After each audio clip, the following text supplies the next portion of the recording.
evening, everyone.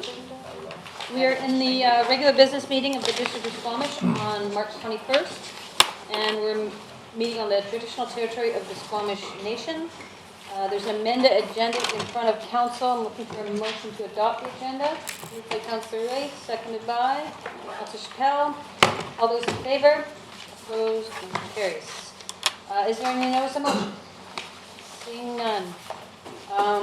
We do have, maybe I'll just get through these first few things. We don't have any delegations, proclamations, or petitions.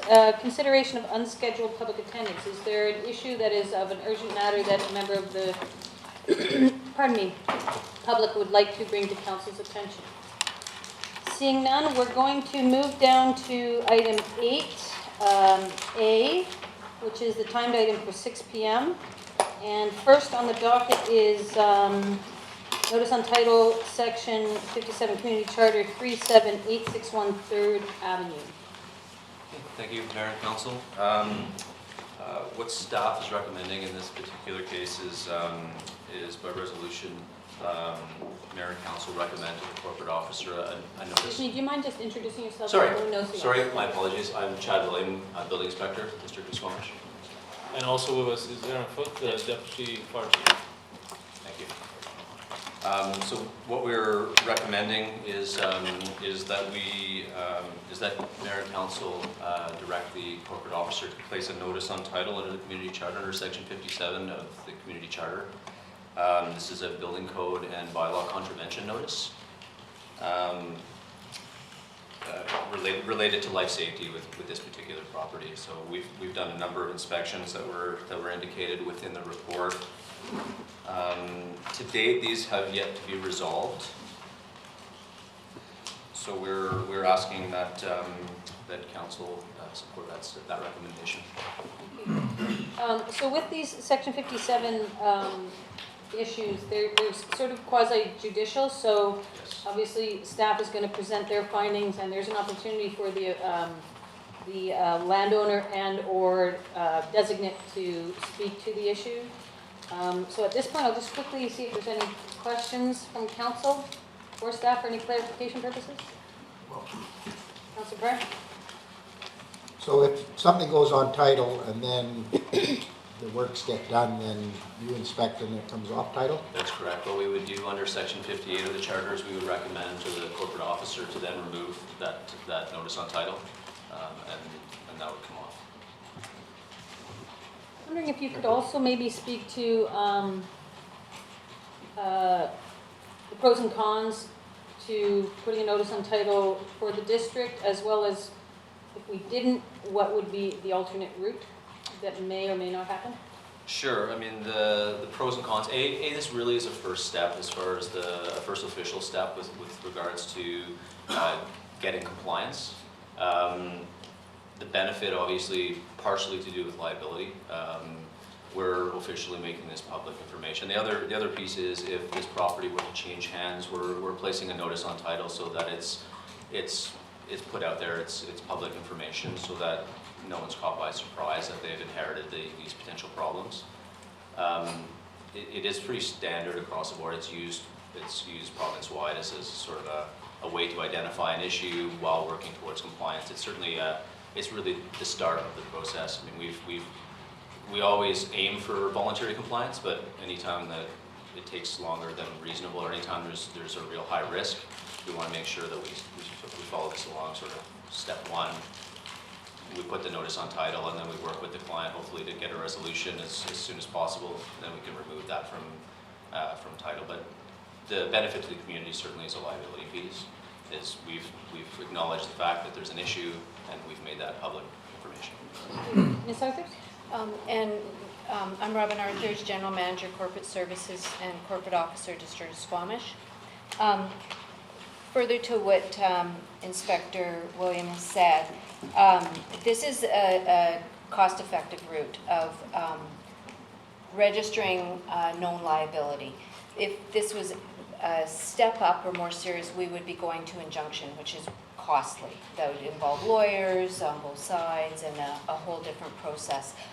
What this does is it protects future purchasers of the properties gives them full disclosure that there is something wrong with this property, that there's a life safety element, risk element associated with the property. Council, any other questions over here? Yes, Councillor. Well, just for clarification, because I understand that if we put this on the title, if there was not compliance, then it could just stay on title indefinitely, and by itself, it does not ensure compliance. No, that's That's correct. entirely correct. That's right. And there's other mechanisms besides just local government that could come to effect to That- gain compliance. That's right. There's other levels of government, such as the BC Safety Authority. They have their own mechanisms. The province has a little bit bigger hammer to, they'll shut down the property and remove residents. I lost my train of thought. I was going to say something else too. And also registering the Section 57 doesn't mean that we stop our communications with the people that are involved. We will still work with them towards compliance and towards seeking inspection. We'll do continual follow-up.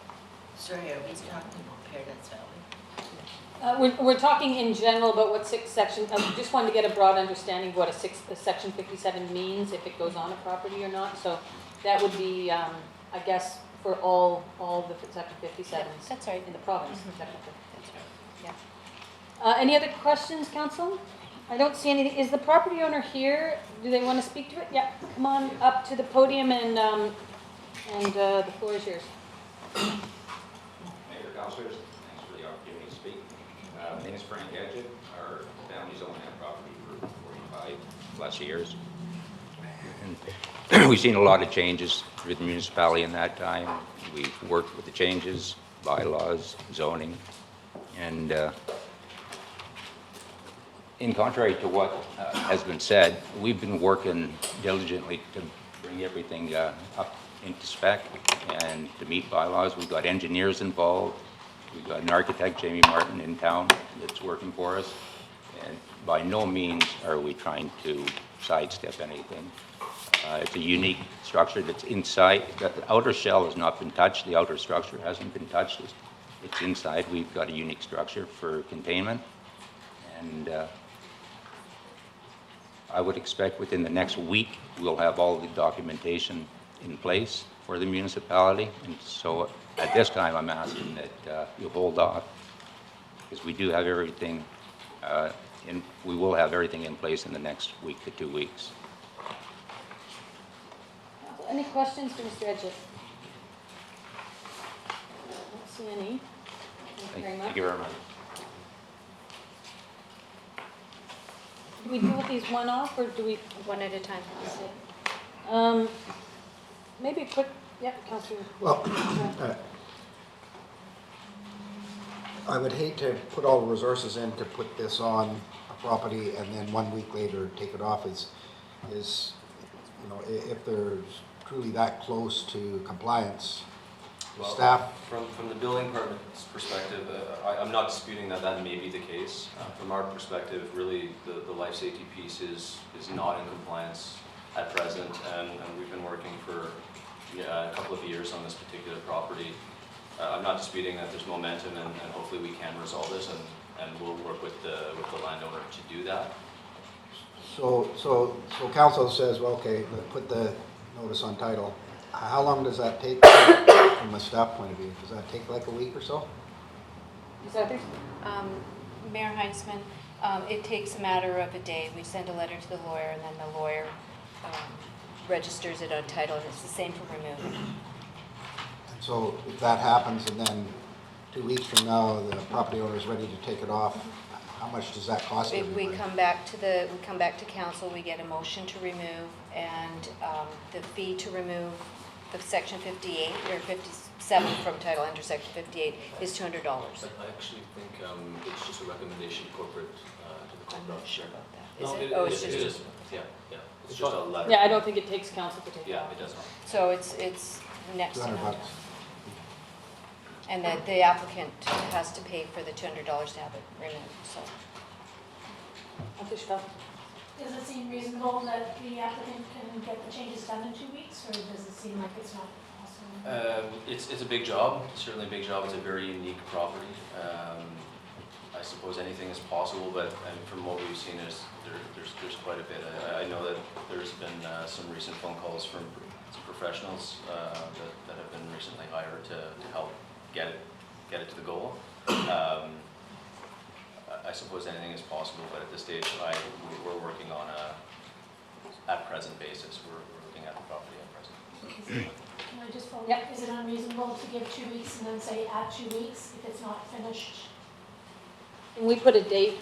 Can you put a date On on it when and this say at that date, notice is issued. you're going to put it into property? Ms. Arthurs?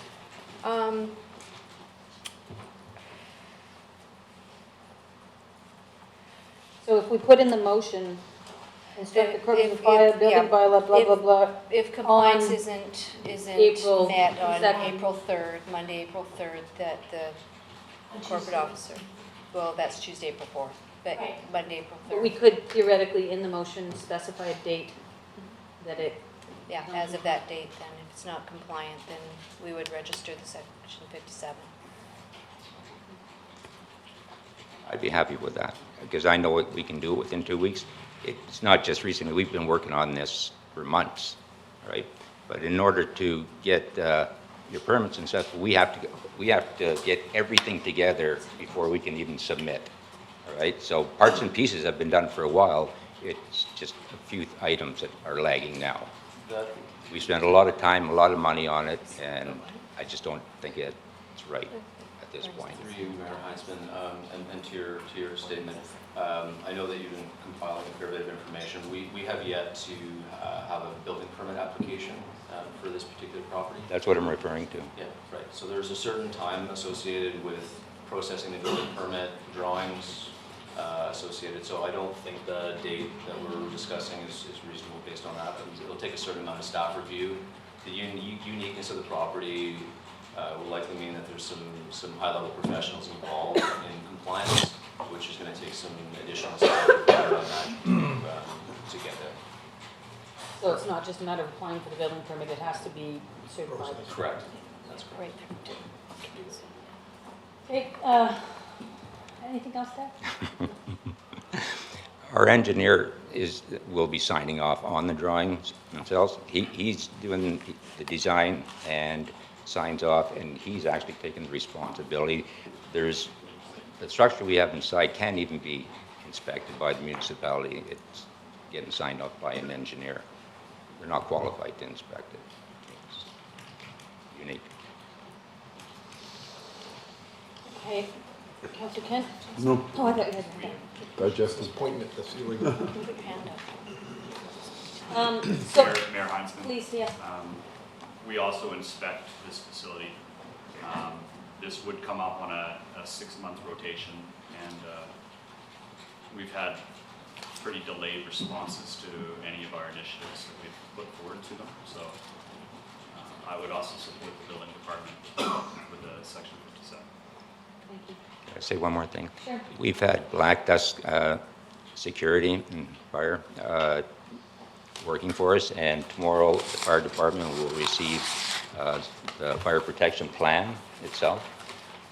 So it's not like we've left that on the burner either. Everything will be submitted. And we've done all everything that was recommended for safety, we have actually completed. They just haven't seen it yet. So there's a recommended motion from the council. I'll put forward the motion with the April 3rd date, realizing that it's likely not going to be met, but it gives you an outside Yeah. chance. Seconded by Councillor Chappelle. Councillor Race. Yeah, and I'll support this. I mean, I know from the report that this has been going on since 2013. This is not something that just popped up last week. And I think it is important when you have personal safety issues that are attached to these things to give the public notice of that. Getting a building permit, even if things go smoothly, is not an overnight thing. I think we all understand that. And so the application might get in 2 weeks, and it could be several months before the permit is actually issued. In the meantime, we have this potential public safety issue. And so I think it is fair for the district to put this on. From my way of thinking, is sort of putting it on by itself, as I mentioned earlier in the conversation, the general discussion, by itself does not mean any enforcement steps are being taken. It is notice to the public, and I think we are obligated to give that notice to the public. It is diligent of us to do so. And taking it off is not particularly cumbersome. It's like having your mortgage discharged after you've paid it off. That's not a big deal. It can happen very quickly. So I think this is the prudent step. I appreciate the property owners taking steps to remedy this, because otherwise I would want to go after enforcement, and I'm hopefully not at that stage of this property. So I think this is a fair step. So I will support this motion. And I was going to say, so thank you very much. Anyone else? I'll call the question. All those in favor? Opposed? Motion carries. Thank you. Next up, section, notice on title, section 57, Community Charter, 38490 Buckley Avenue. Okay, thank you, Mayor Heinzman. Once again, for the same reasons, this is a recommendation, again, that Mayor and Council recommend the corporate officer to put notice in title under section 57 of the Charter, again, for a building code and bylaw contravention. The building department has been working with this landowner for a number of years, and in this particular case, our concern is directly related to 4 units that were created. The units were created with permits. I'll make note of that. The inspections have never been finalized. Occupancy permits have never been issued for those units. And we're, at present, we've placed do not occupy notices as far back as August of 2013. And they remain occupied. So our concern really is with the building occupants until these matters are resolved. Now, I do know that the owner has been working with planning on some land-related issues, but the focus here, again, is directly related to the building itself, servicing to the building, and life safety.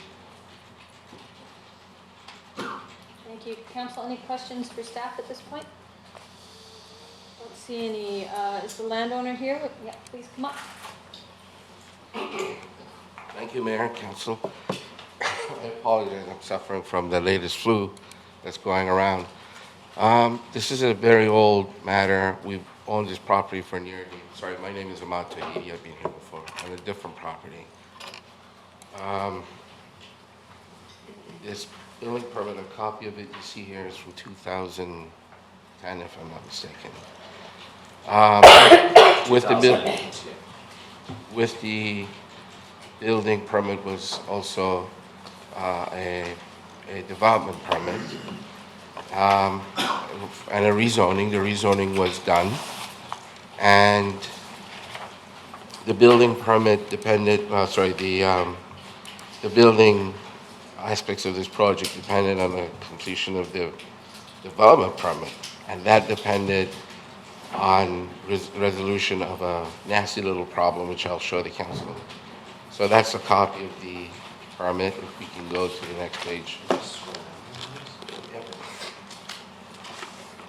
Oh, can I get that? Yes. So just so you know, if you point at one side, We will half the room So, won't be able to. Yeah, Okay, you're going to track it there. Okay. So basically, yeah, that's our property right here. This triangle Oh yeah, sorry, that's right. And this is the area here. About halfway through our project, I got a call from Chris Bishop and Neil Plum saying that our property is landlocked. The yellow part represents Crown. No one knew this. Can we go to the next slide? Yeah.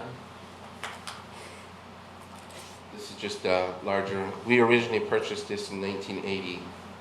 And there's 4 properties here, 1, 2, 3, 4. We sold 2 and 3. We currently own 1 and 4. They're all partially blocked, but 1 is completely blocked. There's a part here too. I'll put it. You go to the next slide.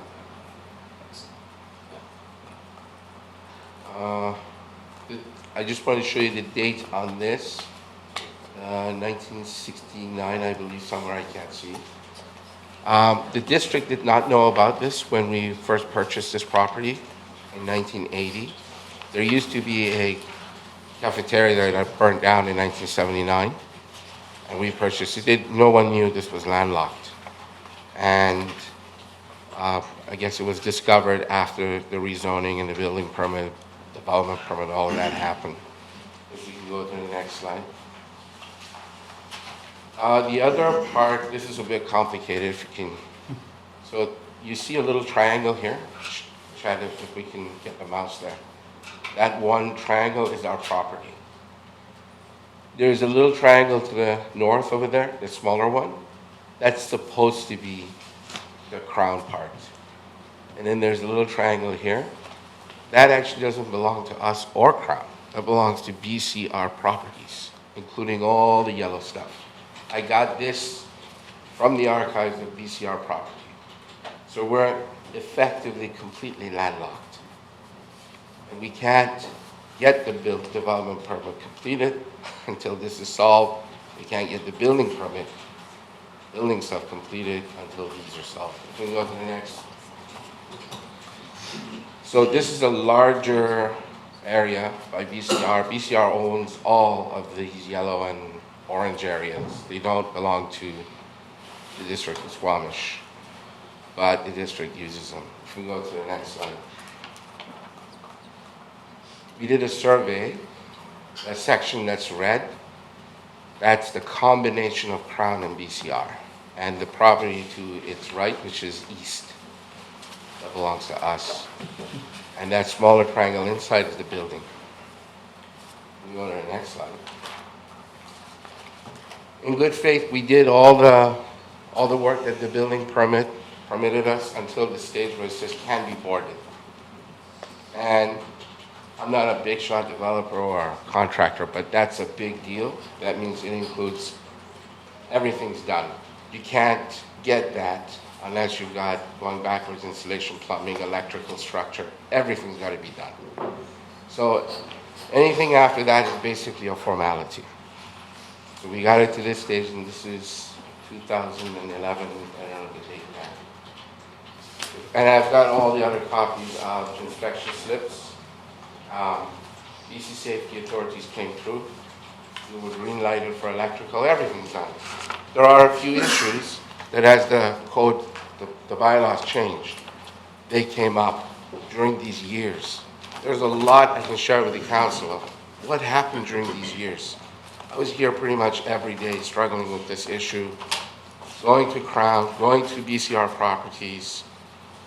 It's, I can't describe to you how impossible it's been. If anyone knows the writer Hans Josef Kafka, if he were alive, he'd be able to write about 10 novels out of this disaster. So, we go to the next slide. One of the issues is the sprinkling. And this is my engineer. If council can read that, I think you have printed copies. I can't see that. Basically, we're approved for the water, already the line that already exists. Oh, there we go. Please be advised we have received our records for the above mentioned project. We have done, sorry, I'm a bit dyslexic. We've done hydraulic calculations for an inch and a quarter, which is existing. Water service, our calculations indicate that an inch and a quarter service will be adequate for the fire suppression system. The system is installed, passed our review. Now, what had happened after this, I was informed that the engineer needs to provide yet another schedule. Now, the date for this, if we can scroll up. Excuse me. Yes. Could you speak into the mic, please? Oh, sorry. Not used to this. Sorry? I don't think it's on. It's on, It is. it's to pick it up to make sure what's being broadcast online is heard. Sorry. It doesn't overly amplify the voice in here, is what I'm saying. So that says 2015. We went through a lot of trouble to get to this stage. What had happened is the building was built with 2-inch pipe, not 1 1/4 inch. We did that. And we wanted to upgrade the main coming to the building from 1 1/4 inch to 2 inches. But the building department, the planning department would not permit us to do that upgrade. This took about 5 years. Until I went to, I was struggling, I found out there is something called code consultants. These are super uber lawyers that actually consult with governments to create, to craft the code. I met with one of the biggest ones in Vancouver. And he looked at everything and he said, look, when I looked at the numbers, depending on the length from the sprinkler heads to the opposing wall, you're okay with 1 1/4 inch. Why? Because they would not let us dig in the BCR property area. And I can't tell you the experience I went to bringing experts to Chris Bishop, their predecessor, who just turned it down and said, sorry, we will not let you. What's interesting, Mayor and Council, that over the years they have repeatedly dug in that area where our water shut off is. If we could actually go up to an earlier page, I can show them where that red sketch is, if you don't mind, Chad, please. I think what was confirmed with engineering regarding that. It's coming up. I've got all the slides. I just want to tell them why it's taking so many years. Into the mic, speak into the mic. Sorry, You have to- right over here. This area that I'm pointing, Chad, if you get the mouse there, this is where the water main is. Right, our shut off. And the main valve is over here across the street. We begged them to let us dig here to upgrade from 1 1/4 inch to 2 inches. This is an area that the district has dug ever since, probably maybe half a dozen times. They have dug over and over again. I went there begging them, now that you're doing it, please let us upgrade this. They would not. They say you need BCR permission to do so when you guys are digging them yourselves. So if we go back down, Chad.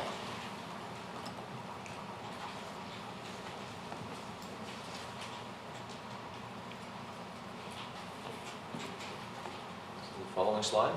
Yes, thank you. So that was 2015. This is today. Finally, what happened is, this is going to take some explanation, just take me a minute. What the district, when they saw the engineer seal that I just showed you, they still thought that's unacceptable when the engineer sent, what the letter I sent you.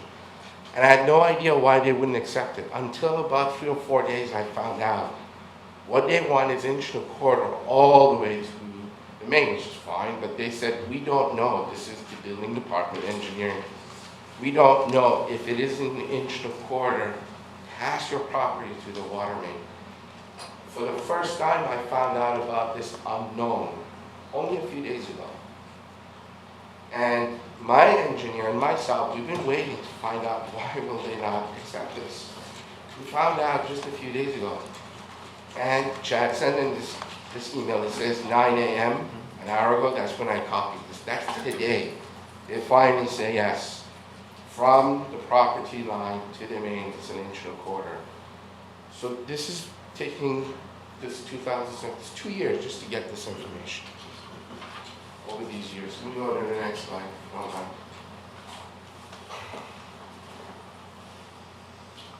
This is just, I opened up that screen so you see who was sent on the day. It's the same now.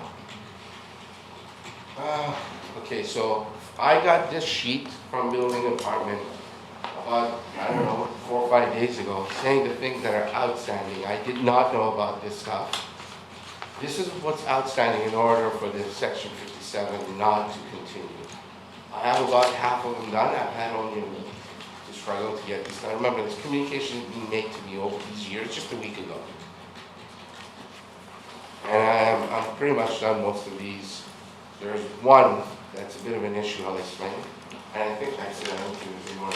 We go down, then maybe one more. And finally, we have good news. After so many years, Sarah McJenna sent this letter saying that we can have, where's the word license in here? There's somewhere in here that says the word license. We are now permitted by BCR to actually cross and date in that area. Another fact, Chris Bishop, Mill Pond years ago had basically said licensing or access way is not sufficient, you have to purchase this property. Both of them, we couldn't. So where we're at, I don't know if all of this makes sense, where we're at is, what I'd like to see happen if the council will provide this, is to give me a chance to complete this because of this letter which came, can I look at the date on this arrived? March 15th. Just a few days ago, to, now that we have access to complete this, as far as life safety is concerned, the biggest things are fire, which I showed you a letter from the engineer. There is structural. I spoke with my structural engineer. Everything stopped after we found out about the landlocked. He's in the process of finding these old files. I may have to change my structural engineer. He doesn't seem to be too interested to proceed. And then there's the floodplain. That's being taken care of. Tomorrow I should get the filing certificate for that. I would prefer this not go on my record. On the other hand, the reason I'm standing here is not to dispute Section 57. We're struggling to basically be in compliance. It has to go through. I wanted the council to know about this horrid history of what's going on. I would prefer time before Section 57 goes up. I don't know if this makes sense. You probably have questions. We have questions. I'm wondering if staff can, I'm trying to understand the 1 1/4 inch pipe, and this goes to an existing sprinkler system? The sprinkler system was part of the building permits for the creation of these units as per building permit. I've spoken to the sprinkler engineer recently, and he is doing the calculations to confirm whether or not an 1 1/4 water service, which is existing, is sufficient based on its length. The length is quite long. The longer the line, the greater reduction or the greater size it tends to need to be. I've yet to hear back from the sprinkler engineer on those calculations, but that's the gist. There's currently an 1 1/4, to the best of our records, from the water main, city main, into the building, but we're not sure yet if that's adequate to supply the fire suppression system that's been installed. And however, your engineer is saying it is?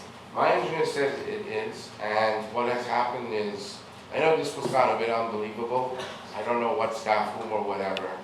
They have gotten in the way for this to be completed the way, basically, they're denying the engineer's calculation. She read it, and they've come up with the idea that the length may be too far. But whether that may be the case or not, which I think my engineer is going to approve that. The issue is they've had 2 years to provide this information to my engineer. 2 years. And this warning notice from Section 57 came to me a week ago.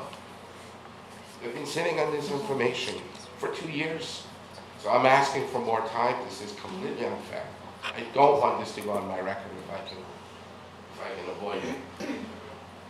My understanding with Section 57s is once they're taken off, there's no record of it. It's no longer there, so. That's correct. Yes, So, but we're hoping to be able to, sorry, I think it's my turn. Yeah, thanks. One other question, I'm just trying to get my brain around, the Section 57 doesn't necessarily have anything to do with occupancy. No, it's just a contravention notice, that's correct.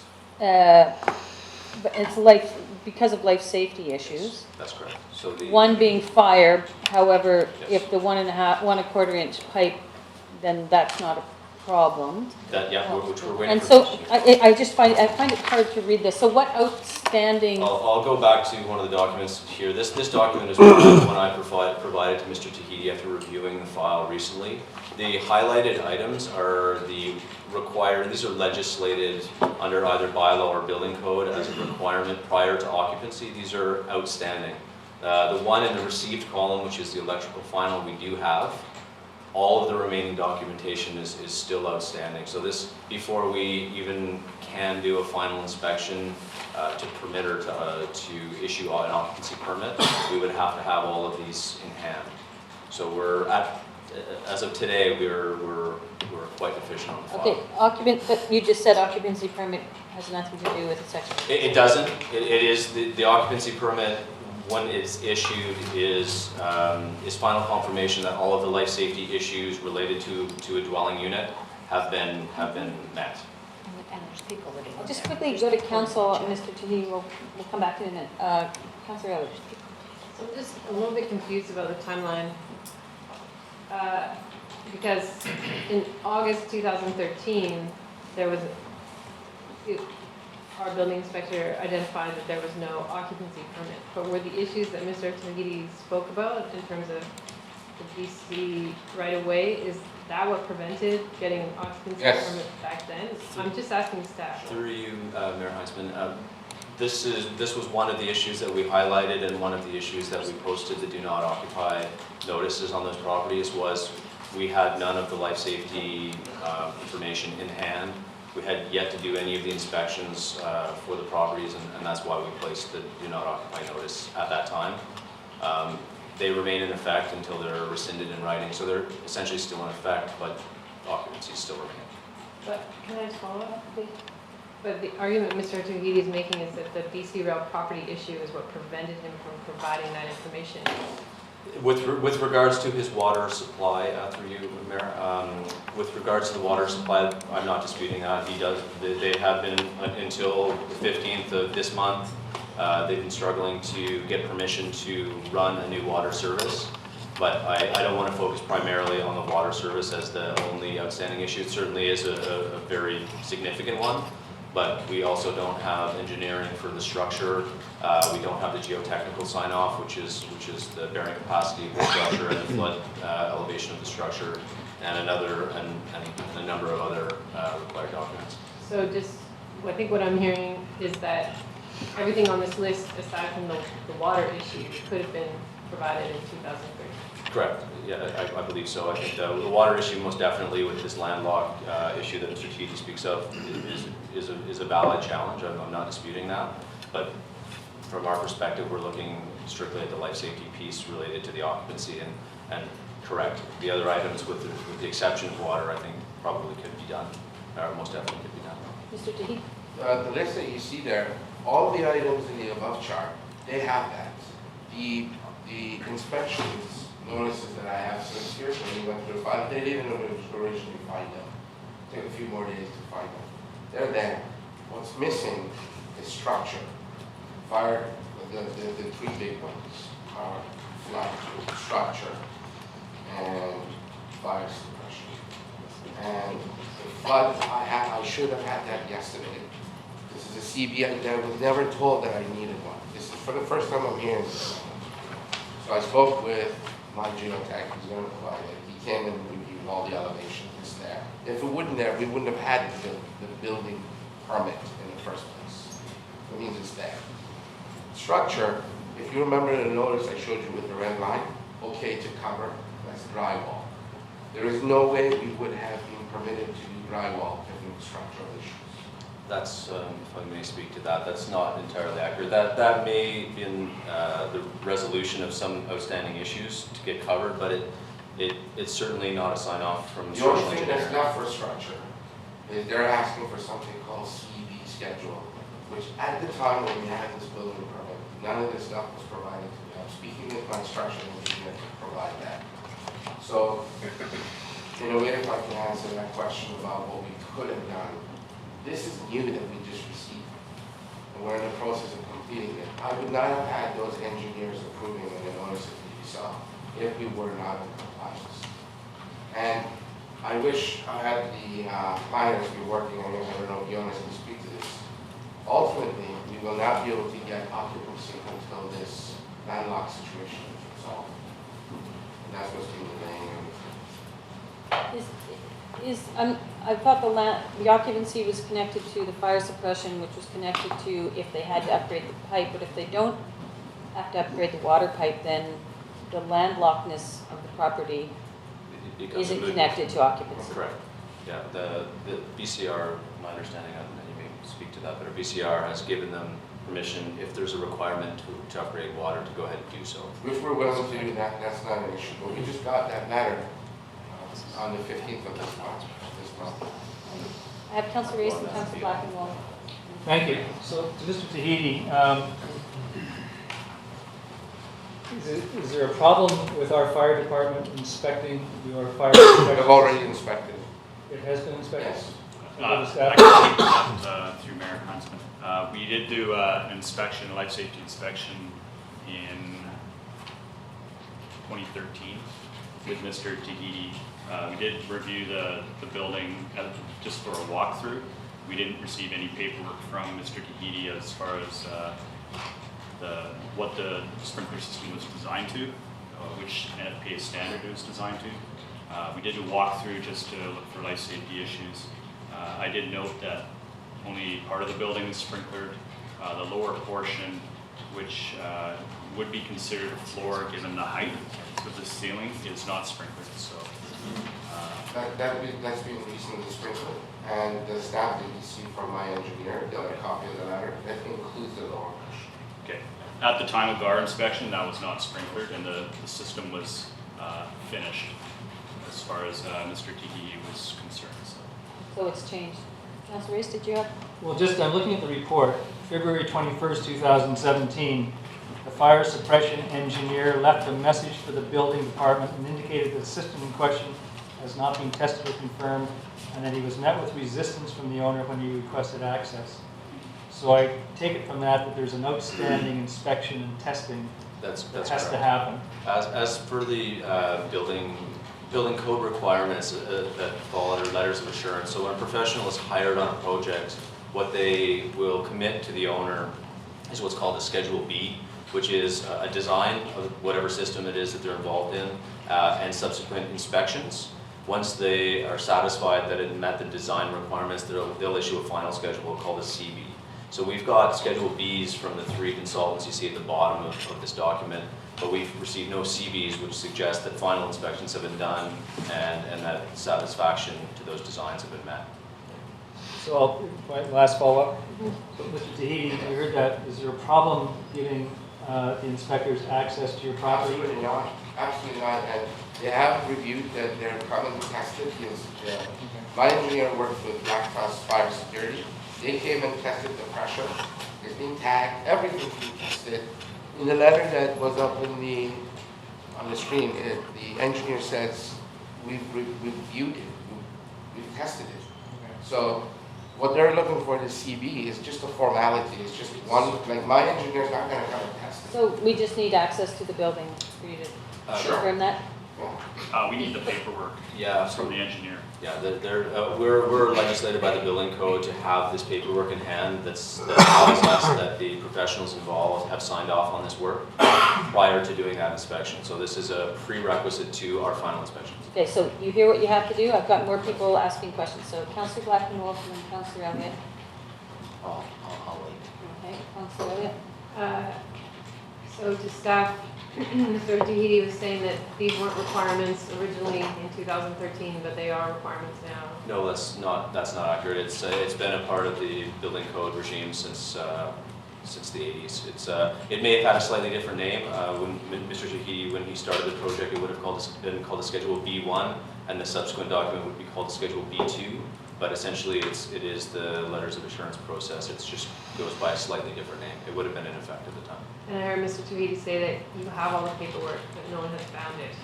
That's through you, Mayor Heinzman. That's we've gone through the file, and this document that you're looking at right now is after we've reviewed everything in hand. Is a way of facilitating, is a way of saying this is what we're still missing, and before we can do our occupancy inspection. And this would be documentation from the professionals themselves. Correct. The 3 at the bottom are the CBs, or the final schedules from those 3 professionals, as well as some other corresponding documents. Mr. Tahiti? What I had said is I did not know of this only until a few days ago. No one had shown us. And for the first time, Chad shared that with me. When the letter that you saw earlier, to me that was fine. No one told me there is anything else that needs to be forwarded by the engineer until, again, a year and a half later. I kept asking Richard Matthews, what is it, why can't we agree if it's done? until just a few days ago, I realized that the schedule is required. I'm not saying that the law did not require it. I was not informed. This was given to me only a few days ago. And there were like these inspection slips. They were not to be found in their file. There were things missing. So if the work's actually done, and it's just a matter of making sure you see them, how long a process are we talking about? I mean, I understand if the work hasn't been done and. What we ask for now is a pre-occupancy meeting where we ask clients to bring in all of these documents. We'll initial them, sign off that they've made it to the file. We'll then book subsequent inspections, assuming all of the life safety requirements are met at that time. I mean, it can be a fairly quick turnaround. But I mean, I think we've communicated that there's been an issue going back to 2012 when we posted do not occupancy notices, and we've had very slow movement of the file. That's why there's a bit of hesitation on our side. But from a turnaround point of view, in a perfect scenario, we'll get all these documents in, we'll book an inspection for within a week's time, and if everything is in line with the building code, we can issue an occupancy permit within 24 hours or 48 hours at that point. So within a 2-week period is definitely not reasonable, or unreasonable, sorry. The only challenge with my structural engineer, I don't think is interested to follow up, so I have to get a new structural engineer to get the CV. And to be fair to that structural engineer, we may have to take some drywall off, possibly, to look at the weights that are being carried. And that could take quite a while. It could take probably a few months before I can get that. But the flood, I should have that tomorrow. Should have been here today. And the fire suppression, the CV should be in hopefully shortly. And if they require us to, now that we have the permission to dig, we can dig and upgrade if necessary. So structure is the only thing. And I think that there is a possibility it could take a few months if we do have to have a new engineer. We have to take drywall off. Councillor Rockland-Moore? I'd like to move the recommendation of staff. Is there a seconder? Seconded by Councillor Elliott. Rockland-Moore? Yeah, in this kind of matter, certainly we do have a process in place to allow everybody to be heard, and I think that is very important. But, me as a councillor, I put my faith and my trust in the experts who do this for a living and are bound by their professional codes. And I don't think that it's appropriate to be making decisions on life safety matters and timing of inspections and allowing shortcuts to happen. And I think this sends the wrong message to people that basically you can go ahead and do whatever you want and beg for forgiveness later. And I think it's unfair of us to be doing that because then it undermines our inspectors when they go into a building. And I understand there are challenges. Every property's got challenges. But what is even more disturbing for me is that after the fact that do not occupancy notices were posted, that there continued to be occupancy. And that's a clear violation of life and safety. And we've seen these fires around. A structure goes up, people die. So I'm inclined to side with staff on this and support that. Thank you. Is there anyone else who would like to speak to the motion that's on the floor? You can have one last word, Mr. Tahiti. Well, I know occupancy is dependent on the fact that we're landlocked. Life safety is an issue that we have addressed. I'm requesting some time. I showed you the dates. I don't have any excuses to give you. They received the report from my engineer in 2015. They responded to my engineer today. This is not my excuse, it's them. It took 2 years for them to respond to me. And during this time, I've been waiting for one hand to speak to the other. So what I'm requesting is to have extra time now that they're actually moving, now that they've got the license possibilities all there, so that actually I can do the work. And as far as individuals living there, I showed you that the engineer's report were, as far as the fire is concerned, my structural engineer said everything's fine. I just need extra time to get that done for life safety. For occupancy, it could take quite a while. I don't know, because of the BCR property, how long it'll take before that's resolved. And the occupancy is not the matter in front of us.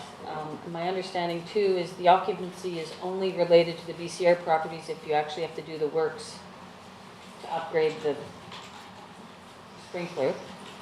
And it sounds like BCR has given that permission, so there shouldn't be any impediments to that down It's the just, road. I need these CVs and I think I can get them fairly quickly, probably within a few weeks. Except if my new structural engineer will want some drywall to be removed, that's an unknown. Councillor Pryor? So there's no trespass driving across BC Road property all the time? Yeah, well, that's been there since 1969. The And, whole road is BC Rail property. On the whole road? yeah, And we're digging in the road too? indeed. We get- And we've been prevented to dig there. That's the deal. Except you have permission now. Now, Reyes? Thank you. And I agree with Councillor Blackman Wolf. I am concerned about the life safety issue. I recall us coming to council 3.5 years ago. And I think this notice is appropriate. This has obviously not been a fast-moving file. I don't have a lot of faith in it being resolved quickly. I think our position is, just like the previous one, is our obligation to the general public is to give them notice of this problem, and it is a significant problem. And so putting the notice on, to me, is not overly burdensome. It gives notice to the public while the deficiency exists, and then it comes off. It's not like a criminal record. It just comes off the title, just like if builder's lien or anything else might come off the title. So I think this is the appropriate course of action. Can I call the question? All those in favor? Opposed? Motion carries. Thank you. Next up, we have notice on title, section 57, 5051 Upper Tuckamus Road. Thank you, Mayor and Council, once again. Again, the recommendation from staff would be to recommend the corporate officer to place a notice on title through section 57. The issues on this property to date are, well, there were quite a few. We were originally out there in April of 2016 because of a complaint, a life safety complaint. At the time, that highlighted a number of issues. There were a number of vehicles, unpermitted buildings being used as dwellings. There were a number of unpermitted wood stoves that was identified by the fire department. We also accompanied the safety authority that identified a number of unpermitted electrical and gas assemblies. There have been some momentum in the last couple of weeks to resolve some of those issues, but there are 2 unpermitted dwellings that still remain on the property that are outstanding, that are concerned to us, and that would be the main reason why we would ask council to consider our staff recommendation. Council, any questions for staff at this point? I don't see any. Is the property owner in the room, and would they like to speak to it?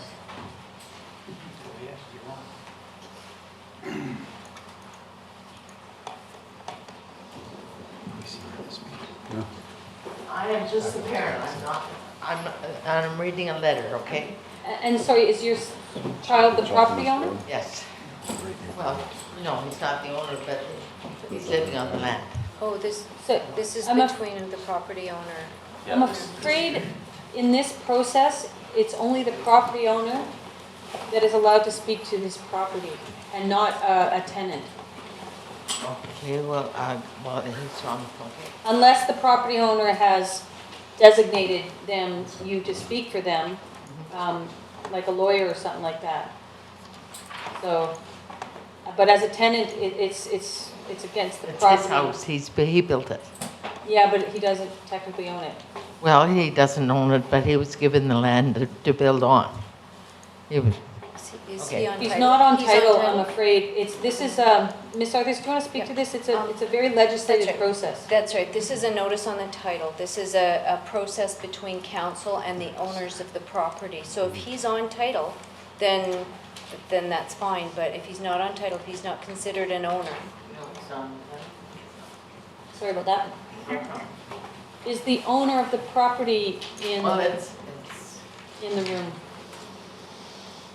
It's listed as a foundation, but, well, I don't understand, because this property isn't in Squamish. It is. yes, it is.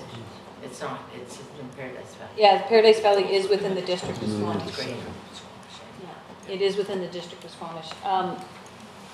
So the I don't see is the property owner in the audience? Well, I I don't, don't see him here. Council, any questions for staff? If your son has property on this person's property, that's an issue between your son and the property owner. Ferdinand. Yeah, so that's who your son has to speak to, or deal with. That this process is between the district and It was a very embarrassing owner. letter. owner of the property. Council, without any questions, I'll look for a motion. I'll move staff recommendation. Seconded by Councillor Race. This Take one. a speaker, Councillor Lane. Uh, This one. You know, I think the staff done a good job pulling together these reports, and as Council Race has stated, it's not an onerous process to have these removed once things are addressed, so I think this is a reasonable way to act in the absence of the owner being here. Councillor Pryor? Yeah, also, you know, when we get out into these rural areas, I think planning and staff and everybody should get their head around allowing more affordable housing. And I'm just saying that, I'm just looking at the aerial and. It's kind of unrelated to, it's a separate topic that is valuable for I'm only another bringing it forum. up because it's right here. I know, but this is a very legislative process, Yeah. Councillor Pryor, so. Anyway, I think we've got to look at some more. Anyone else like to speak to this? I'll call the question. All those in favor? Opposed? Motion carries. There's one more on the docket. We're going to have a motion to defer this one to that a hearing for the building bylaw, building code contravention respecting the property legally described as Lot 1, Block 24, Plan VAP 4647, Part S1/2 of SW and a quarter, Section 11, located at 1806 Wilson Crescent, be deferred until April 4th. What? Would I say Wilson? I meant Willow. Be deferred until April 4th, 2017, regular council meeting, so that the property owner and representative can attend. Moved by Councillor Chappelle, seconded by Councillor Kent. All those in favor? Opposed? Motion carries. Yes. May I just make a comment about this generally? And I hinted at it at the comments or the questions we had, the discussion we had at the start of this proceeding, or these proceedings. I think as a district, we're going to have to be prepared to take steps beyond the Section 57 notices. I appreciate this is the first step. It's relatively quick, relatively painless for all concerned as far as cost and removal and so forth. My problem is that these are life safety issues, as staff have highlighted, and if there is no movement, then I think we have to be prepared to move these things along. I appreciate that means starting a proceeding for a Supreme Court injunction. There is a cost involved. I understand that. But if we are serious about life safety issues, I think we have to be serious about them. And so this is the kind of thing that if it is not moving, I expect to come back to council for a discussion. Absolutely. Thank you. Thank you, Councillor Race. Thank you very much. Thank you, Mayor. Moving back to 7A1, District of Squamish 5-year financial plan, bylaw 2525, 2017.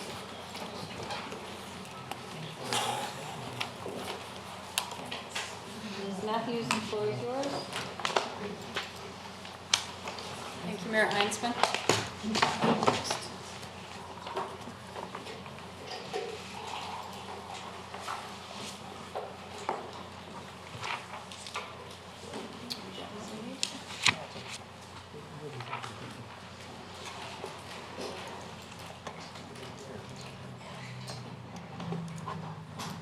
Of course, it's not gonna work now. Bear with me, please.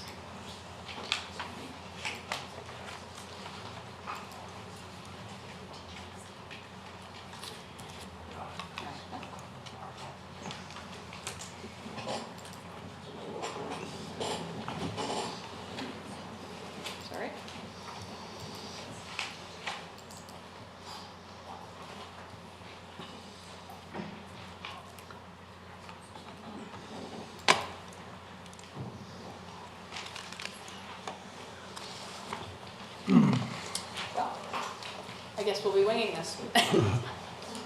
Do you want to take a few minute recess for you to do that? Why don't we recess for 3 minutes? Thank you.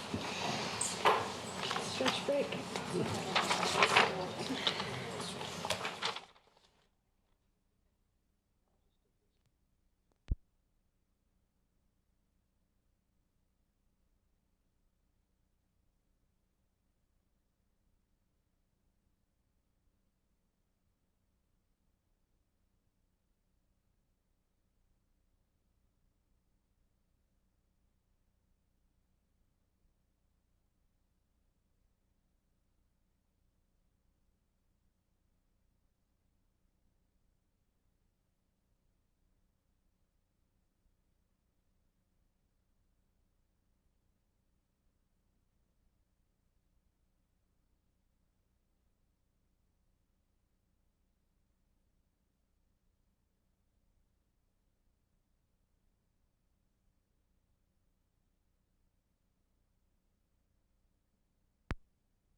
Thank you. We are back in our regular business meeting, March 21st.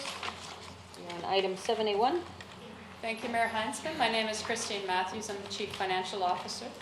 We're before you this evening looking for 3 readings of the 2017 to 2021 5-year financial plan, Bylaw 2525, 2017. Please note before you pass a resolution that on the report itself, the resolution indicates it's 2017 to 2027, but it's not. It's 2017 to 2021. Just a quick overview. We have spent quite a bit of time on this budget process. We're starting with the strategic plan review in the spring. After that, action plans were developed. The budget was developed starting in June 2016 and hit council in November for a series of workshops. All of those workshops were open to the public, and throughout the process we sought public involvement and participation. And on January 31st, we met. We had an e-town hall meeting and again tried to solicit some additional input. Council requested on February 4th, or at that time, to have some sober second thought in February, and on February 28th, then reviewed again and directed staff to bring the bylaw forward. Just letting you know that there have been opportunities for public feedback. Since meeting on February 28th, we have received no further feedback. Just to outline some of the changes we've made since February 28th, we did update all of the carry forwards for both capital and operating projects. We did input the $5,000 additional for advisory design panel travel. The security screen at Senior Center was reduced from $25,000 down to $7,000. The Adventure Center parking lot and improvements was added and was offset by lease revenue in year 1, and then year 2 we would see additional lease revenue as that lease is annualized. And in 2018 we added back the library kiosk and associated staffing. One of the things that we also added in that I need to bring to council's attention, in looking at the Civic Services Conflict project, it was realized by staff that perhaps they didn't have the budget they thought they had to proceed with that project. So originally back in 2016, the project was brought forward for council as $100,000 for discussions, and it was to all be funded from accumulated surplus. Council, in the very last meeting of the budget deliberations, asked that that be reduced to $50,000, which it was done. However, going into 2017, the study is costing us about $30,000. If council wants to advance that project at all beyond that initial design, and perhaps Ms. Glende would like to step in and talk more about what that would involve, then we would need additional funds. So tentatively, we have put $50,000 in with an accumulated surplus draw, an additional surplus draw, because it was already drawing surplus. If council does not want that in, then you would need to change your resolution, please, to ask that it be excluded on third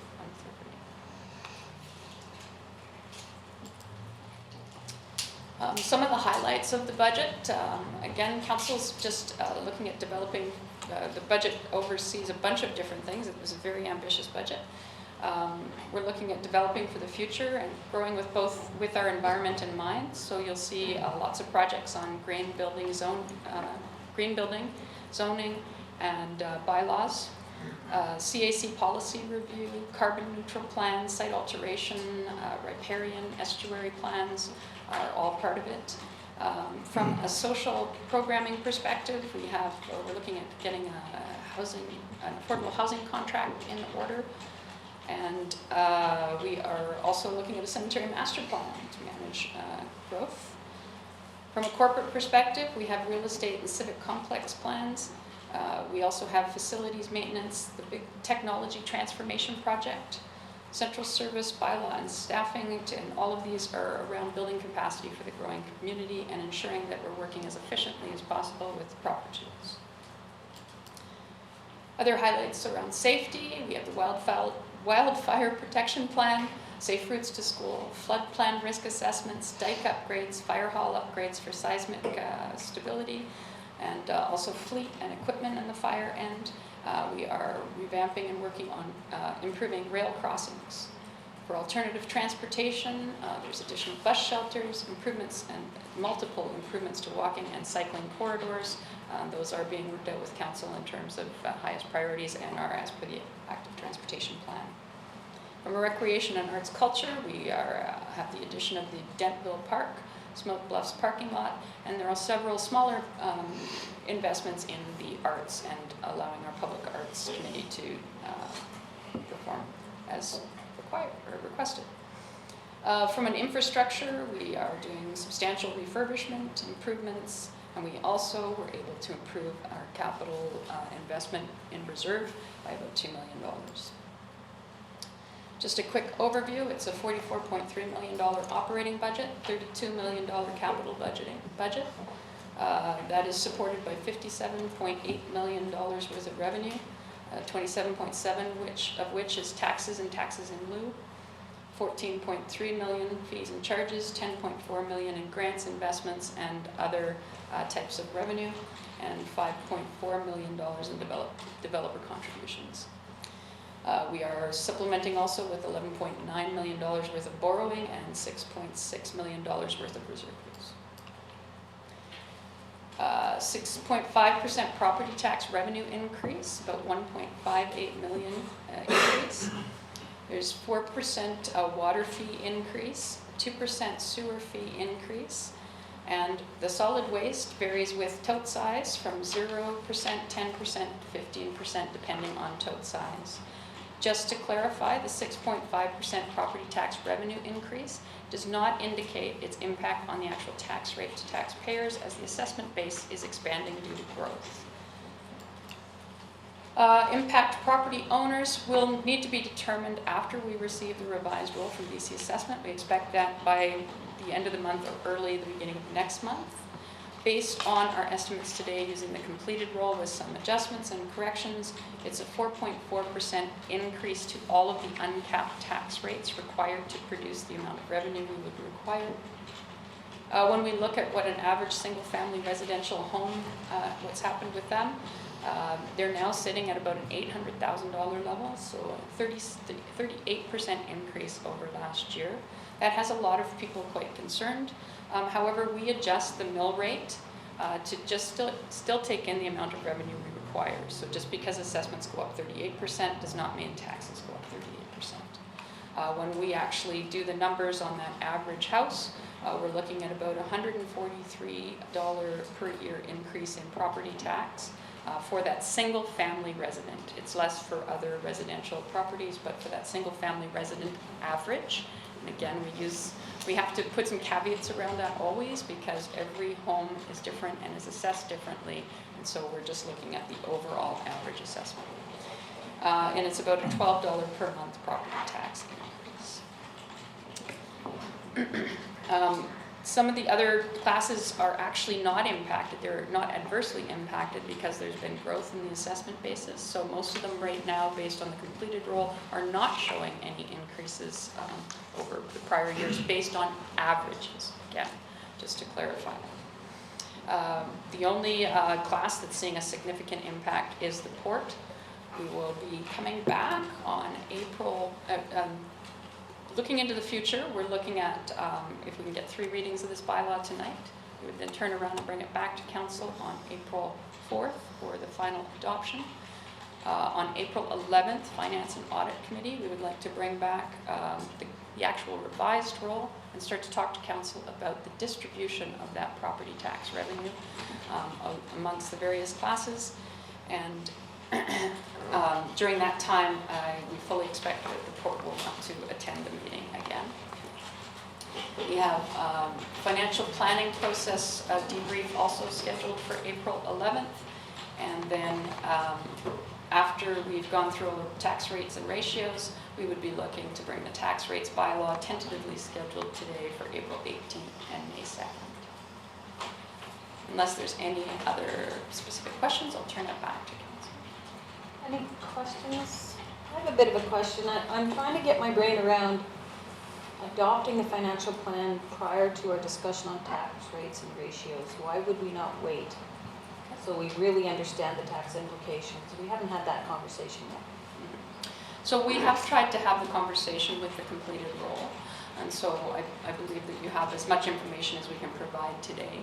Generally, we understood from past years that council was happy to try and move the financial plan process up earlier and to adopt earlier. This allows our engineers, particularly for the large capital projects, for us to get our borrowing in place and our tendering in place, knowing that we have the legal mechanism to start spending in the 2017 year. Although we have last year's 2016 financial plan still up and running, if there are any new projects that were not contemplated in that bylaw, then legally we have no authorization to begin spending and working towards those projects. So we are asking that the financial plan be adopted so that we can proceed with going on with the year basically with very ambitious plans for 2017. We'd want to be able to get moving on that. And I guess my question is, why wouldn't we flip it so that we have the tax rates and ratios discussion on April 4th? And then we can really understand when and if we adopt the financial plan on the 11th. Sure. We can delay the adoption of the financial plan if council would like. I think April 4th, I'm going to be pretty touch and go as to whether I'll have some of the information I need from the ministry, particularly regarding the port property. By April 11th, I feel fairly comfortable that we will have that information. The revised roll is generally booked around March 31st, and then it can sometimes take us a couple days to bring the information in, work it through, make sure we have all of the correct tax calculations organized. Because we have made some motions to release funds early, so we are moving ahead on things that we're very confident are going to be in there. I know you like to have the bylaw done, but I just don't want to get ahead of it, and I don't want to. I'd like for council to have that tax rate and ratios conversation prior to adoption. Councillor Elliott, Councillor Race. Just looking to Ms. Glende about the $50,000 from accumulated surplus for the civic services building and what we would hope to accomplish after this initial look at size and scope of. Mayor Heinzman, through you, the presentation to council, if you remember, had a number of phases, 1 to 5, in terms of the level of detail the plan would be at in terms of the civic services complex.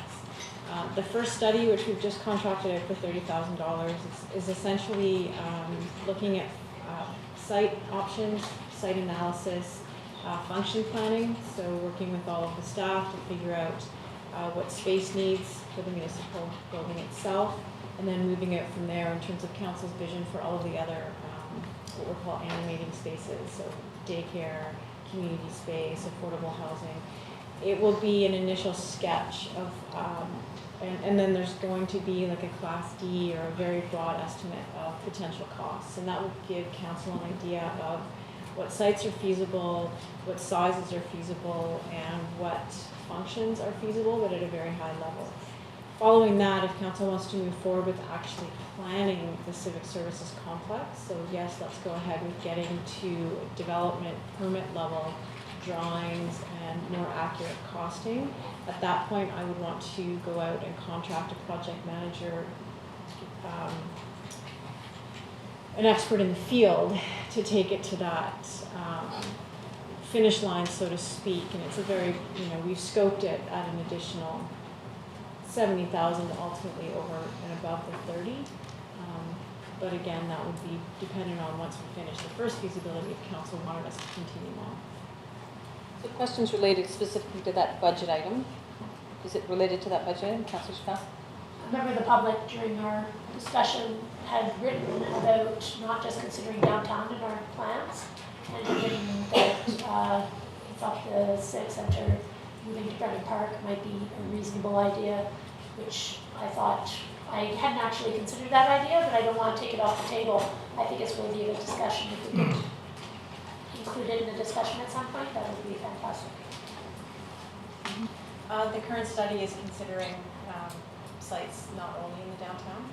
It's limited to 5 potential sites, but we have that in mind. Thank you. Any other questions on that? I don't see any on the financial plan. Councillor Parr? No? Thank you. And it was actually to the mayor's question. My understanding is adoption of the financial plan is council confirming the amount of tax we intend to levy and what we intend to spend it on. And in my mind, we can do that independently of who bears the burden of it, shifting the classes and mill rates and so forth, and somehow spreading that taxation requirement over the taxpaying public. So unless we were prepared to, as a result of the discussion on sharing the burden, come back and decide we are going to spend more or less, am I correct in saying that the financial plan adoption then is quite separate from that other discussion? Through you, Mayor Heinzman, certainly I would say so. If you're comfortable with what you're proposing to spend and the tax revenue requirement in that document, then yes, there's no further impact that the distribution of that. I would agree with Councillor Race. I thought that was 2 independent discussions and the burden would be shifted dependent on the discussion between businesses and residential. And I'm willing to support this document. I think we've worked pretty hard on getting everything in there. There's definitely things that I don't agree with in there, but I don't think any document is going to have the absolutely perfect mix for every councillor. But overall, I think it does, as staff said, Stephen said, it really does address a lot of community needs and looks well into the future at supporting a lot of the community requests for community building and safety. And I'd say a good hunk of the budget is absolutely fantastic. So, and I also appreciate staff's work on it. It's been the fact that it's come to us so early, and the amount of work that staff has put in is exceptional. So thank you. Councillor Parr? Thank you.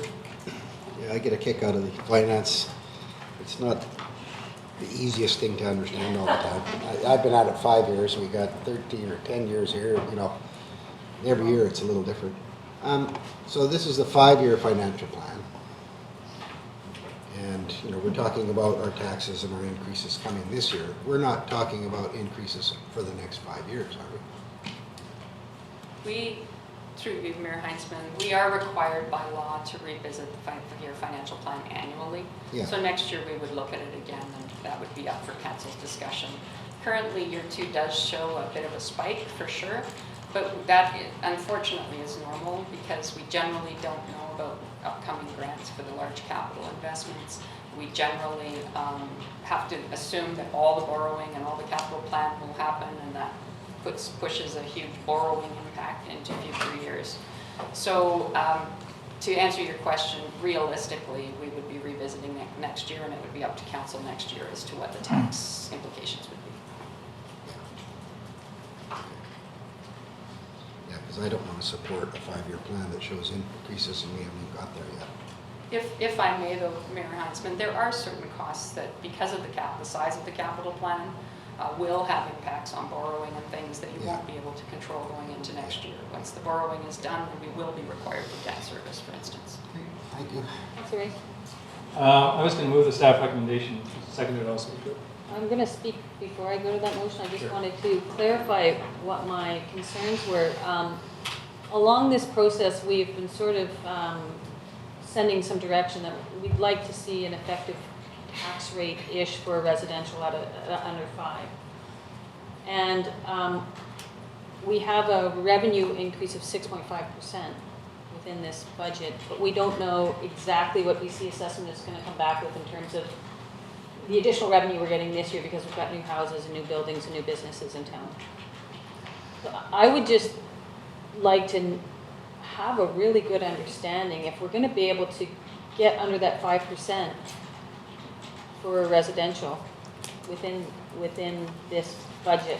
We don't have that information yet. And I know we can shift it from classes, but we don't have a lot of wiggle room in that regard because we don't have an industrial tax base, for example. The port's at its limit in terms of mill rate. We have policy that is unburdening or trying to lessen the burden on retail and light industrial. So we really don't have the effect, and I just in my mind I'm having a bit of a problem going to the adoption of the financial plan without really knowing what BC Assessment's final numbers are.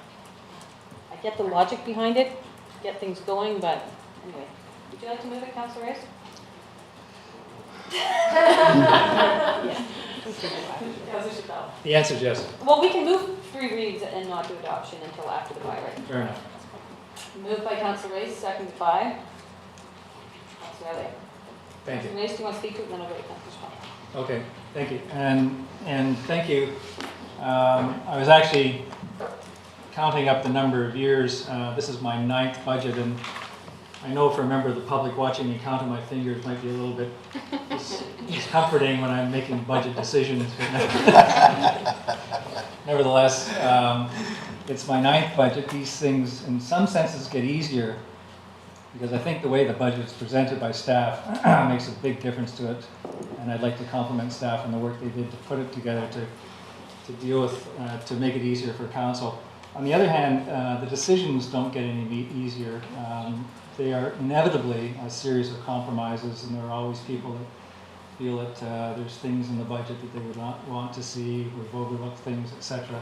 But we've come up with what I think is a fair budget. It's a budget for a community that's growing, and so as staff highlighted, some of the things there are really the result of growth and anticipation of growth in our community. We did have a sober second thought in the middle, as staff indicated, just so the public is not alarmed. I think our first thought was also sober, so I don't want to get too far off base there.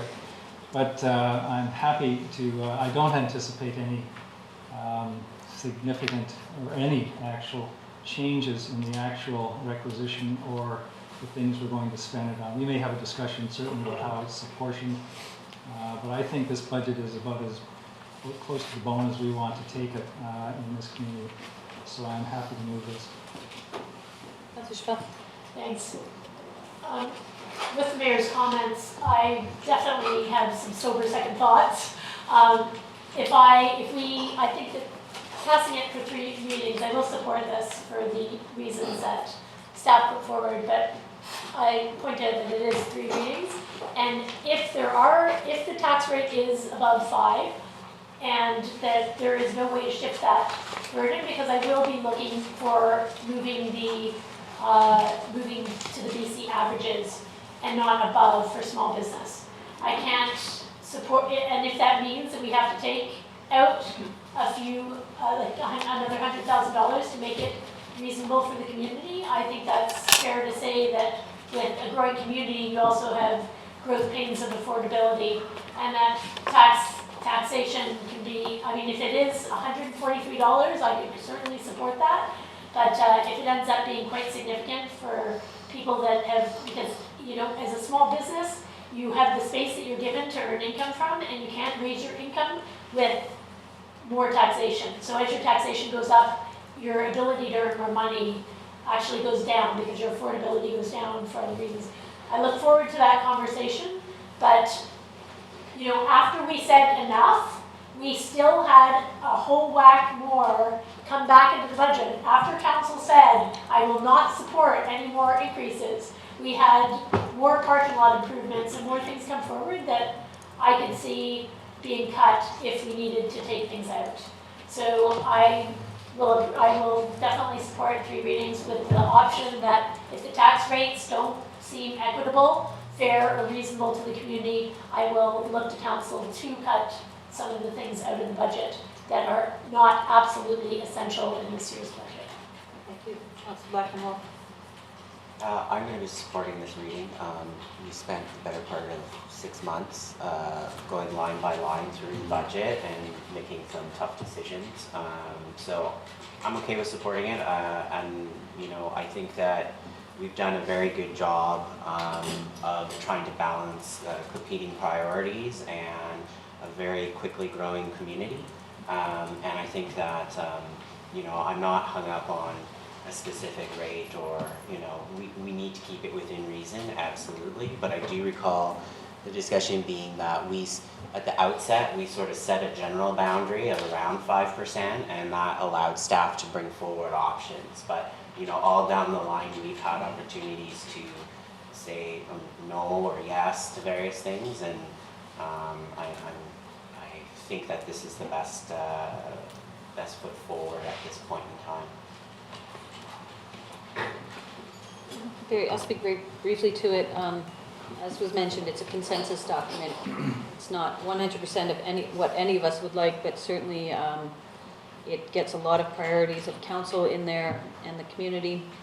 The list of things that we want to do and accomplish far exceeds the list of things that we can afford to do and that's in this budget. Happy to support first 3 readings. I would like to have the tax rate ratio conversation in front of adoption, and perhaps we can do it in the committee before.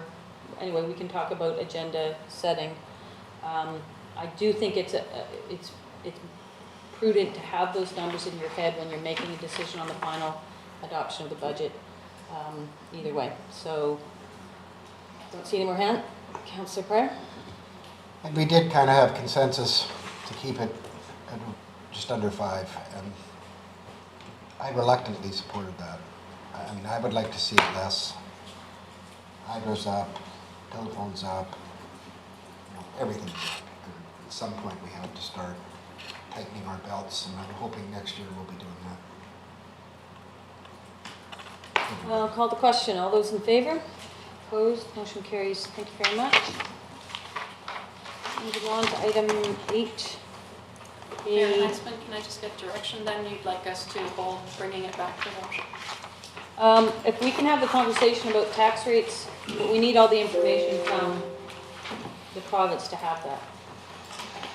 Yes, past what we did on the 28th, where we looked at the completed roll and those applications.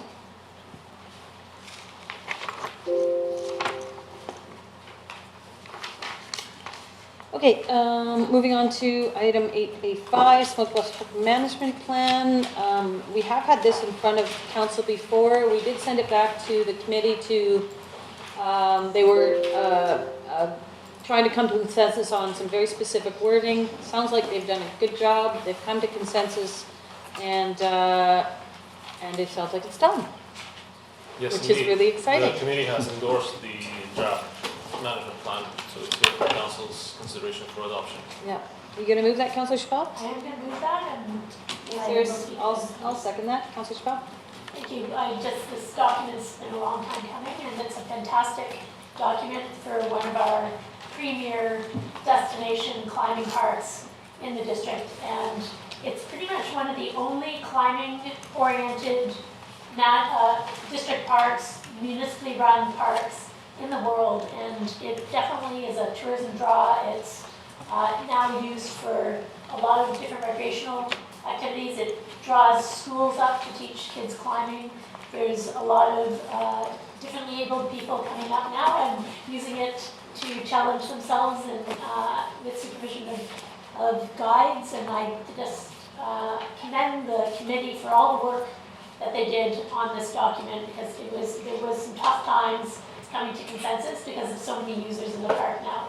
So congratulations to the Smoke Loss Park community. Councillor Pryor. Thanks, Sue. I would also like to thank Councillor Chappelle and staff. I mean, I know how, you know, the volunteer groups and everything, how tough it is for everyone to come to consensus, and it was a long process, and I'd like to thank all you guys for all that hard work, 'cause, yeah. Yeah, as Councillor Chappelle alluded, this has been sort of about a 5-year process to develop this master plan, and there's been a variety of councillors and mayors who have sat on that committee and worked on that, as well as citizens who have dedicated and volunteered their time to this process. It is one of our jewels. It is unique, I think, certainly in Canada in terms of the mantra, the mandate of the park, and I congratulate everyone who's been involved. Look forward to seeing it implemented. I'll call the question. All those in favor? Opposed? Motion carries. Thank you. Moving on to 2016-2018 line painting program. Request for quote award. Thank you, Mayor and Council. My name is Matt Simmons. I'm the district's capital project manager. The report before you is to award the second year of a 3-year request for quote that we sent out last year. We were very pleased with the contractor's performance last year. They were able to get through the network of 105 kilometers of roads faster than years prior. We had gone to BC Bid in 2016 with a 3-year request for quote, but because of the dollar amount, we're required to get a resolution from council to proceed. It's been a tough winter on the roads, and we look forward to getting kicked off with this project right away. And we have been in some discussions with them and trying to get them out as soon as we start to see some good weather, which they've agreed to do. I'll put that back to you if there's any questions. Councillor Carr. Yeah, thanks. So I guess with all the damage on the road, I mean, obviously you don't paint the lines where you got a patch, right? Yeah, so we talked a little bit about this when we were in front of council talking about the pavement and the roads that we're going to do and the patching that we're going to do from the frost damage. And so, we've identified some of those areas already. And, when these guys go through and they paint all night, sometimes it's more work to try to start here, stop here, don't do this, do that. But we have identified the areas we want to keep those guys away from. In the 2017 capital projects, we've identified this as well. And so our plan with that is to come out, do a big blast, and then have them back later on in the summer to kind of do the tidy up pieces as well. Thanks. Perfect. Councillor Chappelle. If there's no other comments, I'll be I have one. Yeah. Last year we did 3 specialty crosswalks. They're big budget items. We have had conversations in the past about using crosswalks in a more creative way, and there's been some direction from council on that in the past. How do you suggest we, within this type of contract, build in a bit of creativity in terms of how we deal with crosswalks? So I think it depends on what, like if we're talking about the rainbow crosswalks, that's a type of paint that's called MMA. And we can get a per meter price for things like that. With the color, it's a bit kind of project specific. When you look at like the Cleveland job where we put the branding logo on that, that was pretty specialized as well. So it's difficult to kind of get a per meter cost, but we can get. Doesn't have to be that type of paint. It can Okay. be within the existing type of paint. Yeah. But instead of just zebra stripes, Yeah. we create a different. You have a little fun and put some creativity in the community. Yeah, I mean, I think we can, if you have some ideas, we can definitely take that away. I mean, a lot of that stuff is pretty custom, so it's hard to just kind of get a per meter price on that, but we can definitely get some costs specific to, what some of those ideas might look like. Maybe with the public art committee, maybe we'll just think about it a little bit. Absolutely. I mean, that's how the project on Cleveland kind of transformed last year, and that was easy for us to go out and kind of get some ideas and come back. Absolutely, we can do that. Thank you. Councillor Chappelle, are you moving the motion? I'm moving the motion. Is there a seconder? Seconded by Councillor Elliott. Call the question. All those in favour? Opposed? Motion carries. Thank you. Final downtown truck route study. Again, this is a study that's been in front of council a few times, and we've had some deliberations back and forth. We pushed it off to talk a little bit more specifically about whether or not we wanted to keep in the Westminster Street access as a future potential. And at the committee meeting, it was determined to keeping it in there didn't necessarily hurt or hinder anything. It's not a traffic study, it's a truck route study. Did I get that even close to right? I think so, yes. Unless council has any more questions, you're going to move it, Councillor Carr? Well, I've got a couple comments. why don't we move it? I'll move it. Is there a seconder? Seconded by Councillor Elliott. Councillor Pryor. You know, in this one, this study I was not really that happy with. You know, we downtown truck route study, and we got the north yards, and, you know, it should have had both in there. We're starting to build up residential on Government Road, and the north yards really can only go out that way, down Government Road. The 7th, or the West Avenue connector, in my opinion, should have kind of stayed in a little bit more. And then some of the numbers. Oh, maybe before you go on, just to clarify, this is very specific truck route study. There was traffic-related studies that are going to come in the future that could consider some of these things that, for the truck route specific purposes, have been articulated in this way. But from a traffic-related issue, it might be completely different. Correct? Correct. Well, and that's it. You see, we did the study, and we don't really have a truck problem. A lot of the routes that I'm just kind of also concerned that the routes that we look at are only on our roads. We don't look at cutting through other people's property. Except in the big ticket items like the Mountain Blind Channel Crossing, where we're going to have to cut through property. And, you know, so you look at, a perfect route, we go right through there, well, that's somebody's land, so you got to go around, like Pemberton, Loggers Lane coming up, and we all move all over to get onto Cleveland Avenue, and then we all go out. I mean, it's a huge problem area in there. We didn't contemplate taking Pemberton straight through, because there's a store there, you know. It says here that we're hoping to keep the volume. The volume was found at 97%. We're trying to get the volume down to 90.4%, whatever the number is. But we're going to increase in population by, like in the next 10 years, that number means nothing, because there's just going to be so many more people here. I don't know, I just was not happy with it. It just didn't seem to answer any question for me other than the list of other studies that we're going to have to do. And, I'm not, council is the one that chose this study, so I'm kind of thinking to myself, we really got to get our studies clear when we adopt them and what they're going to say, because we spent $50,000 to find out really we don't have a truck route problem.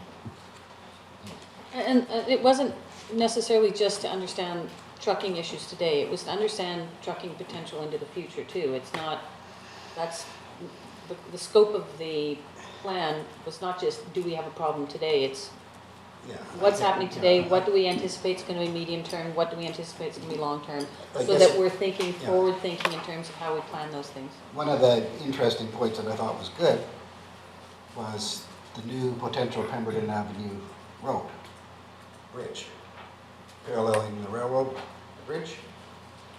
So that's our truck route study. So the trucks are going to come over across the tracks up at Valley Cliff turnoff there, and they're going to come down over the bridge and around the corner and down. So that, I thought that part was good. But I just thought the scope should have been a little bigger. I think we ignored, while we had all those consultants and that in there, we should have had the North in there, and that's all. I'll just pay attention a little more to the studies when they come forward and try to add advice to them. Mr. Wickham? Just to briefly comment, you're right. Your first statement was that we don't have a truck problem at the moment in Squamish, and we don't believe that we will. Other than we want to make sure we're putting them in the best place we can, and that it's not an easy decision. There's a lot of discussion both with the public and with council on whether to maintain the trucks down Loggers Lane or to put them down Third or build out other places to put them. I think we shouldn't lose track of the fact that there were recommendations, not just, okay, keep them on loggers, but keep them on loggers and make these specific changes to Loggers Lane corridor to improve truck flow. And I just want to point out that we just had 3 readings of the budget. It includes $50,000 this year and $50,000 next year for the downtown traffic and entrance study. I think that's where we can ask questions like, does the road network, and it's specifically the very difficult entrance way for Cleveland off the highway, does it stay the way it is, or does it change? Okay, thanks. We'll call the question. All those in favor? Opposed? Motion carries.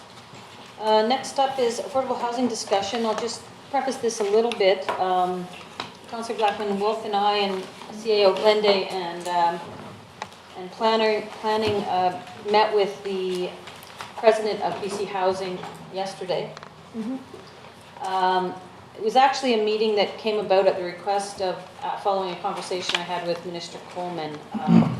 And I think it was quite a real step of confidence in Squamish that the president or CEO of BC Housing came up here. We had a really productive conversation, and we talked about many of the recommendations that came out of the Housing Task Force, as well as a variety of other initiatives we're doing in Squamish. And he seemed very, very keen to, he said, we can do a business case site analysis for purpose-built affordable rental housing on 2 specific municipal lots. And so we'd like to get moving on this as soon as possible. So there's a motion in front of council that the district requests that BC Housing Corporation conduct a business case and site analysis for affordable rental housing on the following municipal lots: 1170 Bailey Street and 38648 Buckley Avenue. And CAO Glenda, would you like to add anything to that? Well, Jonas, Mr. Valeniskis is just going to pull up the map to show council and the public what lots we're looking at. But staff are equally excited to work with BC Housing to get at least this first step around the feasibility and business case. And then, as the public knows, there's an RFP out for contract services to help us continue on and keep the momentum going with the affordable housing program. So this is the property, the district property on Buckley Avenue, which includes a park. There are some challenges with this site, like water courses running through it, but we've looked at it at the preliminary level, and there seems to be some potential for a buildable area to be established on the property. So that would be one property that could be moved forward to look deeper into the feasibility of putting a development on it. And not looking at the entire property, but the corner up adjacent to the new development, new townhouse development. So essentially in that corner. It would be somewhere in here. So that's one. And the second property is located between the Eagle Inn development and the Park House. It's at 1170 Bailey Street. It's a long district property. And there's access from both sides. So there's access off of Pemberton Road, and there's access off of Bailey Street. So it's likely that this site has more than one site potential. But I think what we're asking BC Housing is for that, essentially that little square where it says 1170. Yeah, this square here has been identified as the kind of probably the easiest location. And I did drive around with Mr. Ramsey for a while, and he seemed really, he thought these were had lots of potential. He liked the location. They're both very walkable. They're both close to transit routes, close to schools. And so BC Housing would do the feasibility business case. From that, we can make the determination if we can move forward or not. And then ideally, BC Housing is providing much of the funding that would actually build these purpose-built rental. And as everyone knows, purpose-built rental in that affordable spectrum has been a challenge in every community. Ours is no different, and certainly would start to help us deliver some of that affordable housing that is much needed in the community. Councillor Pratt. And just to the people out in the audience there, this kind of thing happens when you've got a council and staff and community that are working together. And it's really a big thing. I mean, this is a big thing for all of us. you know, Jason with the padding and Sue, you know, everybody. It's really a big thing. The properties are both excellent choices. We own them. And, you know, this kind of thing makes me happy being a counselor, so I'd like to thank staff. Did we move this? I'll move it. Jason, seconds. Any more questions or comments? I'll call the question. All those in favor? Opposed? Motion carries. Thank you very much.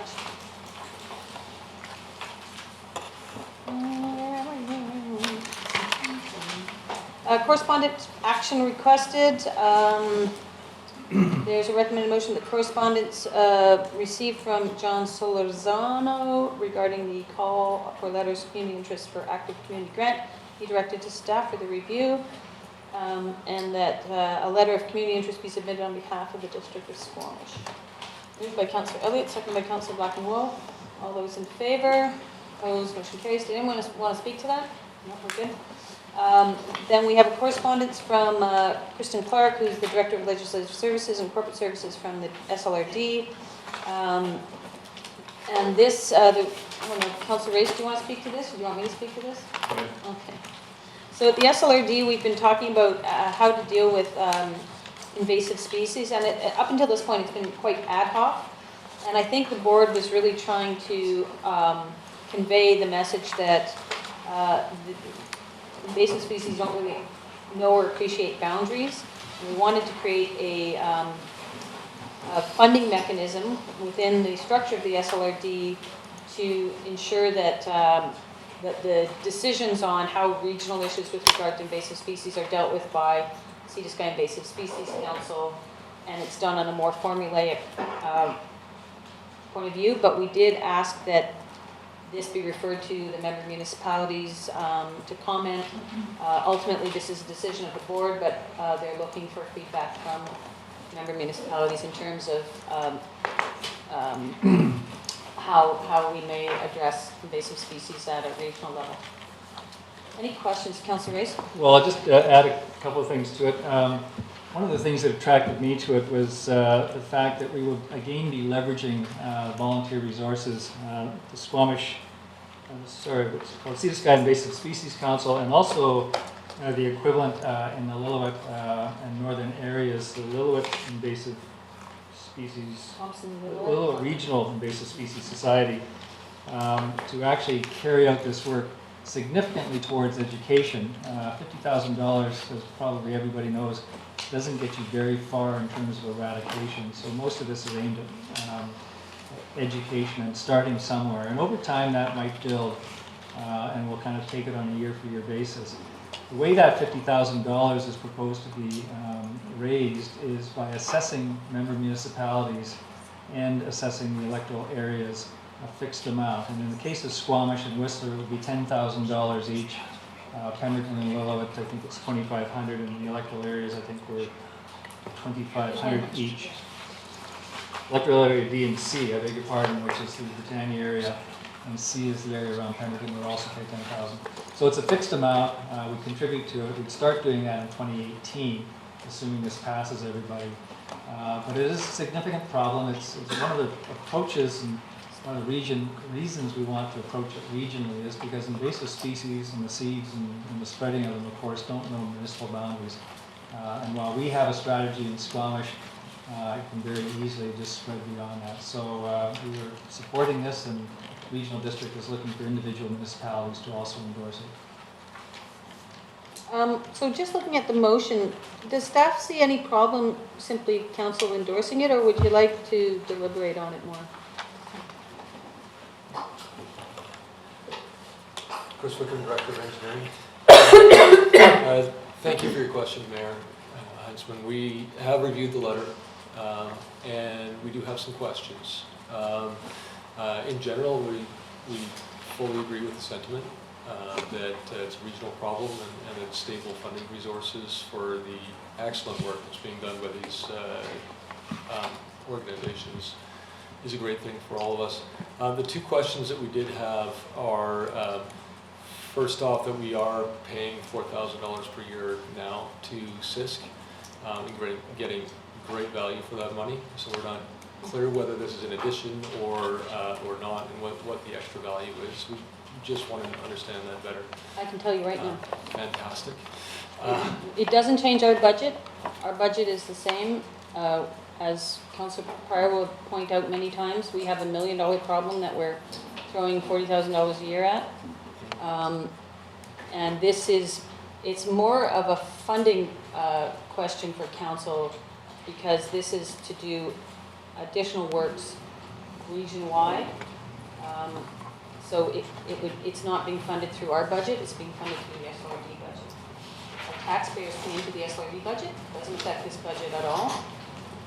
And as Councillor Reyes pointed out, it's tokenism in the grandeur of the problem. Indeed. Thank you for that.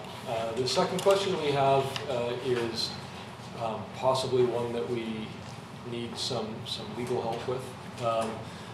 We are planning to bring forward a report next week to council on invasive species in the district, and one of our recommendations is that we have a bylaw around invasive species. The mechanism or the interaction of the two bylaws, if there's an SLRD bylaw, if we want to simply piggyback off their bylaw, if we want to have more control within our own boundaries, whether... I'll stop you right there, because the bylaw that's being contemplated here is a servicing bylaw. It's just literally, it's not a bylaw that you're talking about, which is more of an operational. It is, okay. It's a funding bylaw. It's not I don't believe, and Councillor Reyes can correct me if I'm wrong, the SLRD isn't considering necessarily a bylaw to regulate invasive species. They're trying to set up a bylaw to set up a service area so we can create a sustainable funding mechanism to go to the various invasive species councils to do the work in the entire region. Did I get that right?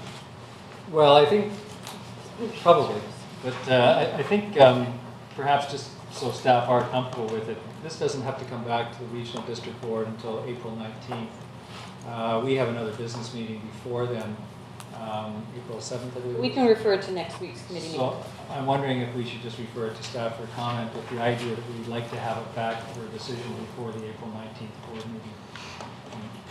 Feel free to ask the questions, absolutely.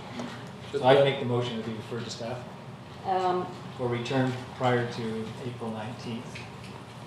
We can just discuss it in a week when we discuss invasive species. That'll give us enough time to connect. I say we just refer it to next week's committee meeting so we can understand it in its entirety. Is that all right? Refer it to. Sure. Okay. Is there a seconder? Dr. Chappelle? Call the question. All those in favor? Opposed? Motion carries. Thank you very much. There are a number of correspondences for information.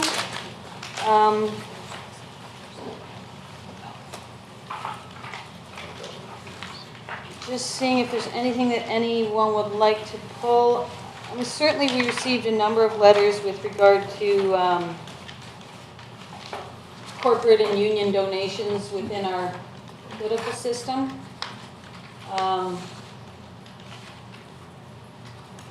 Wondering if council is interested in sending a letter to all political parties encouraging reform of our political donation. Yeah, I think so. I mean, that's the letter I was going to pull too. It's unfortunate to find that out. I know if we did that, we should be in trouble. Well, and it has fallen, the province of BC has fallen behind the rest of the country on this issue. I think we really need to figure out a way to curb sort of this unfettered political fundraising that goes on. It undermines confidence in politics and democracy, and I don't want to get into what it should be at this point, but I think perhaps a letter just urging all four political parties, and maybe there's a fifth I don't know about, but certainly the Liberals, NDP, Greens, and Conservatives, that we'd like to see whatever party ends up being in the legislature in the coming regime is committed to changing, reforming this current system. Councillor Race? Thank you. Yeah, and I agree. I think we had a discussion, which we reported on a few weeks ago with our MP, Pamela Goldsmith-Jones, and about the process that the federal government might adopt going forward for environmental assessments, for example. And confidence in those processes, I think, is very much, in my mind, is very much dependent on transparency, and it's also the perception that the public has to give them faith in the process. And when you have these kinds of things happening, and it's not unique to any one group, I mean, it's widespread throughout the province in a variety of different scenarios, a variety of different proponents, special interests, industries, etc.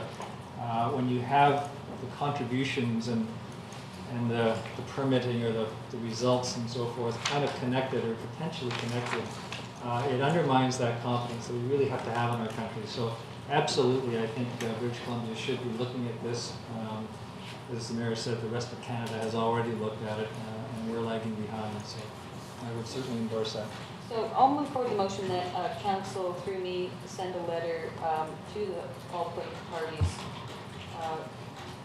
requesting that they implement finance reform should they somehow be in the legislature in May. Is there a seconder? I'll word that motion a bit better. Very good. Second by Councillor Scott. Councillor Pryor. Yeah, well, now is there any comment that we can put into the environmental assessment stuff? Okay. The motion on the floor is not related to the environmental assessment process. This is campaign fundraising, Well, political fundraising. I know, but is there, I mean, to Councillor Race's point, we want people to feel. Okay, but the motion on the floor has nothing to do with environmental assessment Well, process. pass that, then I can talk on that. Yep. On the motion on the floor, I'll call the question. All those in favor? Opposed? Motion carries. Councillor... What's his name?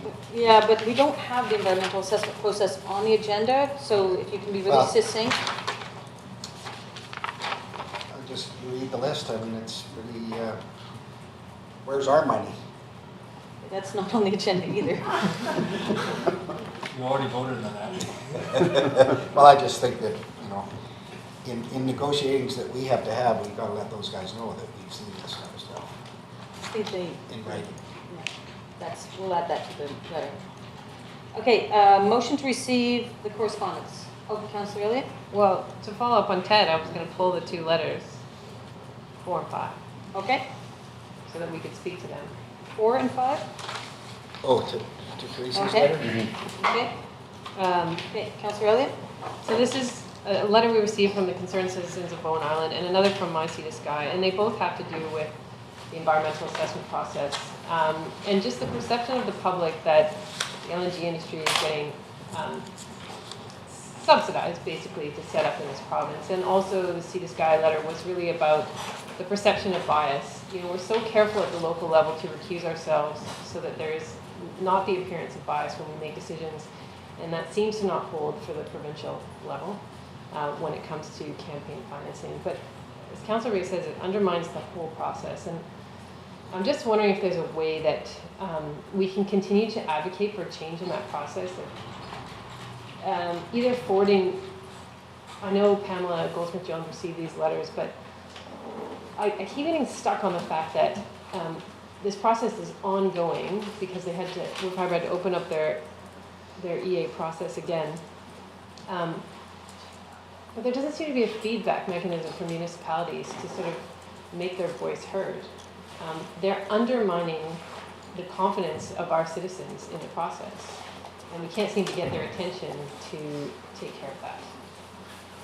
So anyway, I just wanted to pull these two letters and sort of speak to that, and I'm not sure where we can take it or if the ministers would even listen. But certainly the perception of bias is there, that we're no longer getting a fair hearing. Councillor Spalding, Councillor. Thank you. I think if you're going to start bringing up bias and donations to political parties, Woodfibre donates to all political parties, not just the Liberal Party, and the environmental assessment is completely separate from political donations. It's supposed to be, and you know, that can be argued, and science can always be argued, a completely unbiased scientific process that looks environmental impact. And you can say that the political party accepts donation, it's a big leap of conspiracy to say that one affects the other. And because they donate to all political parties, that is a really difficult conversation to have. It means that every corporation that invests in a political party that they believe in, whether it be technology or film, I'm sure film donates as well, and yet we have BC Film is a big part of the Liberal. Let's not make assumptions that we don't know about. There's all sorts of political donations going on, and if we start pulling them out one by one and looking at processes that could be biased one way or the other, I think it's a very controversial road to go down. And I don't think, certainly in the political fundraising side of things, it's everybody, it's not just corporations, it's unions, it's everybody, it's not just the Liberals, it's every NDP, it's the Greens, it's everybody. Full stop. I totally appreciate the letter being written because I think that needs to stop. I think that the problem is with funding mechanisms, and I think writing a letter is the best way to do it. I'm willing to make that conspiratorial leap, but I would just like to say that I think that if we're going to address all of the 4 parties, or 5 parties, however many you'd like to account for, I think we should at least CC the environmental assessment people with that letter, so that whoever may be in power understands that in the next election that we see that, or some of us see that, and we would like to make sure that influence doesn't happen to the extent of our abilities. It can't hurt. I'm not sure. I mean, we could make a list of CCs on this one. I think you're extending a little bit there. Well, to open it up a little bit further, what about municipal campaign finance? We should probably, do we have a consensus on how, because... So a little bit of history on that is the province didn't act, we asked the province to come up and put caps on it, and the province said, "Ooh, no, we not to do it." So municipal finance reform is another one. The province controls that, and UBC and the membership of UBC have been trying to get a handle, and certainly they're doing it, they're trying to do it in Metro Vancouver, because that's where expenses just go, especially in Vancouver itself. So that's part of the conversation, and I think everyone at municipal level is looking for some guidance there too. I certainly am. So perhaps maybe in the letter we could say we're looking for provincial and municipal campaign finance reform. And then the only other question I would have too is the difference between municipal and provincial financing is that there's currently no tax credit associated with donations into municipal systems. So do we have a perspective on that? And should everything just sort of be brought into line, harmonize both levels of government, or how do we see that? Because I think that has an impact as well in terms of people's ability to participate in the process. Yeah, I think at this point, we could get a whole comprehensive list of things that we want to see change. I think from based on the response from these letters, it's really campaign donations that were specifically, and I don't mind adding municipal in there because I think they should be there too, but we can have a further conversation about what you're talking about. But I think that's a bigger conversation than we're going to be able to put in this letter and have at this moment. Thank you. Did we call the question? Oh, this was a post-motion conversation. Did we receive all those letters? Motion to receive, moved by Councillor Ray, seconded by Councillor Pryor. All those in favor? Opposed, if any, motion carries. We have minutes. Looking for a motion to approve the minutes of the regular business meeting of March 7th, special business meeting March 7th, committee of the whole March 14th, special business meeting March 14th. Moved by Councillor Elliott, seconded by Councillor Chappelle. I'll call the question. All those in favor? Opposed? Motion carries. There's a recommended motion coming from the March 14th meeting that the staff explore options for a lease extension for the copper coil still and grill, and that staff bring back those options to council for consideration at a future meeting. Moved by Councillor Ray, seconded by Councillor Chappelle. All those in favor? Opposed? Motion carries. Another motion that council direct staff to begin the tendering process on the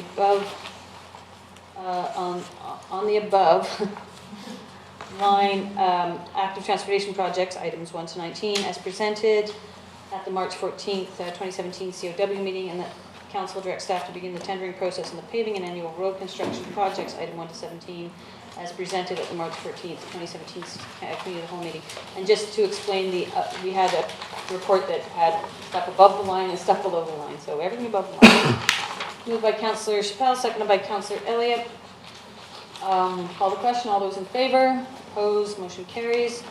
Business arising from the minutes, Councillor Chappelle had a notice of motion that council discuss removal of the population cap on district lots 509 and 510 from the official community plan. I'm assuming you're moving that, Councillor Chappelle? I'm moving that.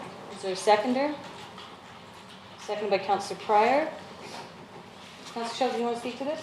Yeah, I put this in because of community strife regarding the property cap, or not really the property cap, more of a discussion on how we address sprawl in the community, and that these two particular lots have a cap that's been placed in the OCP, and I thought it would be, it had been brought up before that we have a discussion on this, and I would like council to have a discussion on the cap, on why it's there, on how we address sprawl, and the OCP coming up on where those things will be addressed. And so I definitely agree. I believe the last time it came up, it was so referred to the OCP review that's we're currently in the middle of. I think there's a third lot with a population cap, is there not? Mm-hmm. So I think if we're talking about population caps, period, we're talking about an approach to greenfield development, sprawl, that whole thing. And that is upcoming, maybe I'll go to Ms. Glende, it is upcoming in the OCP discussions in April, my understanding is. Mm-hmm. That's correct. So some of the policies are being drafted, but there's big policy discussion points that are still going to come forward to the community and to council. I don't know if we have a date for that yet. Yeah. Do you want to speak more to the process? Yeah, go ahead. Yes, so we were shooting for early April. It looks like the earliest we'll be able to get on the agenda is April 18th. And at that time, we'll bring forward for discussion a whole growth management piece for council's input. So this probably be well suited as part of that discussion. So perhaps we should refer this to the growth management aspect of the OCP. If we decided to lift population caps on properties, it's an OCP amendment anyway, would have to go through a whole OCP process, public process. And so we're currently in the process of doing an OCP amendment. So I'll move that we refer this I just to. follow up with that right before you move. Sure, go ahead. Yeah. So one thing that, we have talked about this, and I've definitely been on both sides of the issue, because I thought, but it's depended on when, how much growth was going on in the community.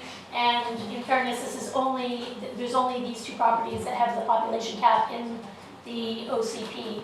And so what I wanted addressed was that we make sure that it's not only inclusive, if we're going to have policy that is addressing sprawl or development of green space, that if we're addressing the redevelopment of green space or any OCP amendment that has to do with growth, that it be done fairly and comprehensively, and not by picking single properties or putting population caps on one. So that's the whole conversation that we're having. Exactly. So I would like all of the properties that, like anything that is coming forward for OCP amendment or green space to be discussed all at once.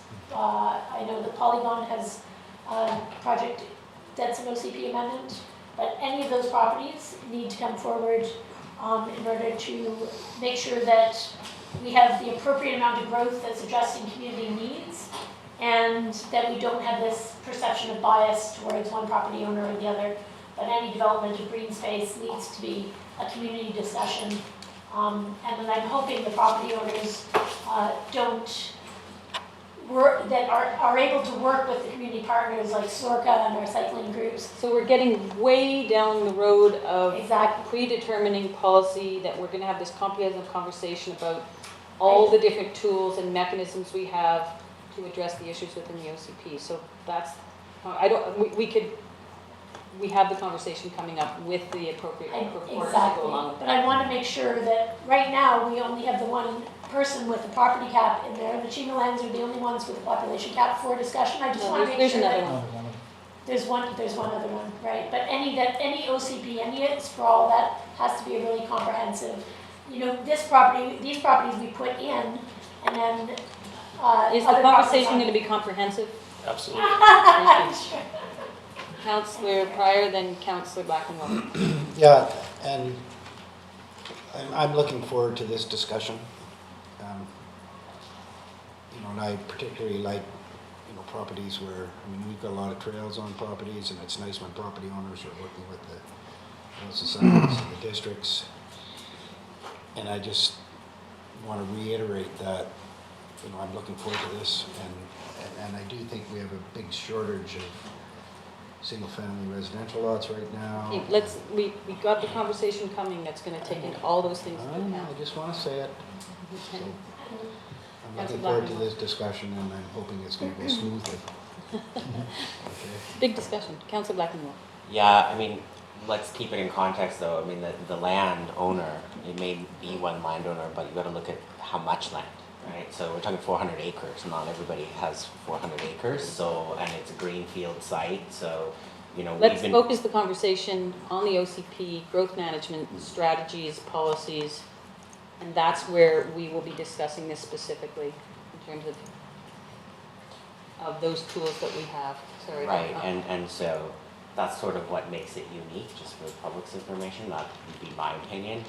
Also, just a reminder to members of the community that any property, whether it's 400 acres or something else, if they need to come for a rezoning, it's a discretionary thing, and council has the ability to make sure that the community amenities, whether they're trails or other types of amenities, are a condition of that rezoning. So that is a very important consideration for all of these matters. Thank you, Councillor Race. Well, I was going to speak to the motion you were about to make, so I'll speak to the motion. you're I'll about to- move it, we refer this to the, we're referring that motion, consideration of population caps to the growth management discussion at the OCP, which is where it was going to happen anyway. Yes. That's a motion? Yeah, referring it to OCP review discussion, which is essentially what it is. It's an OCP amendment. Right. Councillor Race. Thank you. Well, I'll second it for starters. Oh, second. So it's on the table. So So, on referral. uh, Oh, now you're all confused. Go ahead. We'll see where you go. okay. Well, I support the referral. I think that is the appropriate place to deal with this in the context of the wider thing. And put a little context to it. This came up in the last council term. It was brought forward to remove the population caps. I supported it. 2 other members of council supported it. It was defeated 4-3. And I'm the only councillor that made it to this council who voted in favor of that. But nevertheless, others seem to have changed their view of it, and that's fair enough. But I have to be honest with you, I could also change my view of it. What concerns me are the threats that have been made to fencing off and closing the property. I've heard that from a number of different people, organizers of races, users of that area.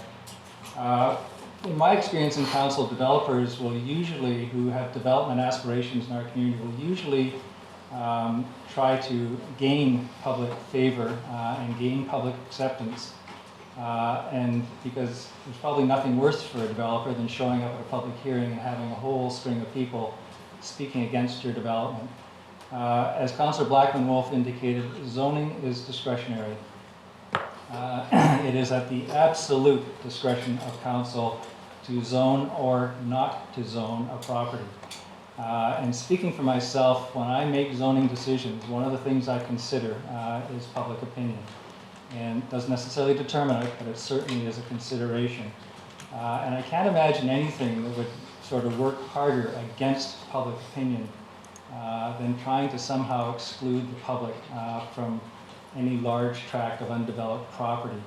The property that we're talking about here, the 400 odd acres, has been logged in the relatively recent history. It has been used for recreational purposes.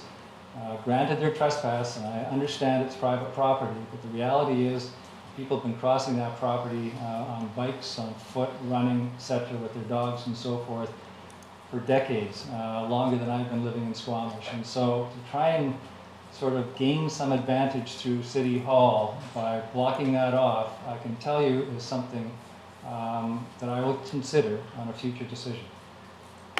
Councillor Elliott. I'm happy to support the referral. I think that that decisions about growth management need to take place within the larger context of what we're trying to achieve with this official community plan. And so it's absolutely the right place to put it, and also to give the community a chance to weigh in about how they see growth being managed, not just for these two properties, but broadly throughout the district. And I couldn't make a decision on 2 district lots without understanding how we want to encourage and control growth in other areas of the district. I'm supportive of Councillor Race's comments that I think our community tries to be very respectful of private landowners and seek permission and be respectful in their use of the land. They understand it's, you know, it's part of our brand, and they do everything they can to protect that. So the idea that you know, we would have to cancel races or you know, it seems like a shame. You know, this was never going to be a quick decision. Even if council had all raised their hands to discuss this tonight, it's an OCP amendment. It would require a huge, long process. So, you know, hopefully, calmer minds can prevail, and you know, our races that people have envisioned for this community this summer can go ahead. Anyway, I look forward to discussing it later. So it's going to come back in April. So I'd like to move on in the agenda. I've got 2 more hands. Councillor Chappell, Councillor Kent. Thanks. I'm certainly glad I put forward this. I think this is an important discussion piece for the OCP. And I think that the fact that it's coming up in April is absolutely appropriate to have that. I look forward to that discussion happening in the OCP. And I agree, and I think that the perception, whether it be reality or not, that other property owners have been allowed to come forward with OCP amendments in green areas of growth has led to this disruption between the community and this property owner, and really having a discussion about it is, and explaining to the community that it doesn't need to go through an OCP process, and that land and growth has to address community needs as we grow, you know, that as we grow, if it's employment now we need, that we're going to be looking to grow in a way that's appropriate for our community. If we need housing or if we need employment land, that's when we will open up extended pieces of land that have had caps on them. And I'd certainly, for any project that's coming into our OCP, rather have astute planning come forward instead of just removing a cap. Councillor Kent. I support this. It's a decision that has to be made within the OCP. It can't be made in isolation. And I echo Doug's concerns on the perception of leverage. So I think some of the unfortunate thing is I think we had anticipated actually having finalized our OCP by now. So we are behind in that process. By no one's fault necessarily. I think we're a little overly ambitious with our timelines to begin with. I think we had wanted to have this conversation about growth management, consideration of the policies therein, one of which is population caps on certain properties within the context of the OCP, and it's just taken longer than we anticipated. Nobody's fault necessarily, it's just the way it goes. So we're currently in the process of amending our OCP, of reviewing it in a very, very big sense. And growth management policies are a huge part of that, so we always knew this was coming back to council. It's just a little more delayed than I think we all thought it would be, but looks like it's coming up in April, so. I'll call the question. All those in favor? Opposed? Motion carries. We are on to committee minutes and reports. Received for information, the Smoke Box Park Committee of March 2nd. Moved by Council Back-and-Wolf, second by Council Kent. All those in favor? Opposed? Motion carries. Community Development Committee minutes of March 7th for receipt. Moved by Council Back-and-Wolf, seconded by Council Pryor. All those in favor? Opposed? Motion carries. Recommendations that trees and soil management bylaw update. The council received the update and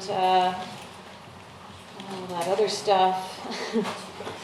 And provides, we've already done that. I don't think we need to move this. It's kind of a non-motion.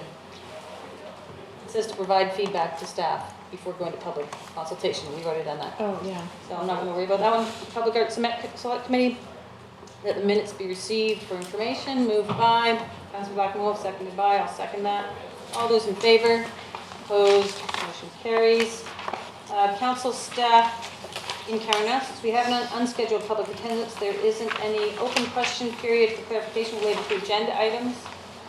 Anybody? I just ask, just on the soil and trees and soil management bylaw. I brought this up with the CAO this afternoon, but there's a small writing piece that makes it read like that the 35 cents per cubic ton is on pre-fill and engineered soil as well, so that would mean any pre-fill that goes on. So I asked you, I just wanted to bring that up so staff was aware. Yeah. So we'll just make sure we get that in the feedback loop so that as it goes out to the public, we're taking all that information. I expect these bylaws to come back quite, modified and changed based on the public feedback. So, thank you. Awesome. Anybody else? Okay, council or staff announcements. I have a few. I had a lovely meeting with a young woman from Quest University, Michaela Slinger, and she's trying to get initiated a way to get Quest students signed up for the election, get people aware of how to get involved in the election, wants to help organize the all candidates meetings, and just want to make you aware of that. Provincial coming up. I love it when the Quest students get all excited and empowered, and it's awesome. And they are going to hold some information meetings up at Quest. I think I'm scheduled to sit in with a bunch of Quest students later this week to talk about political process and yada yada, which is great.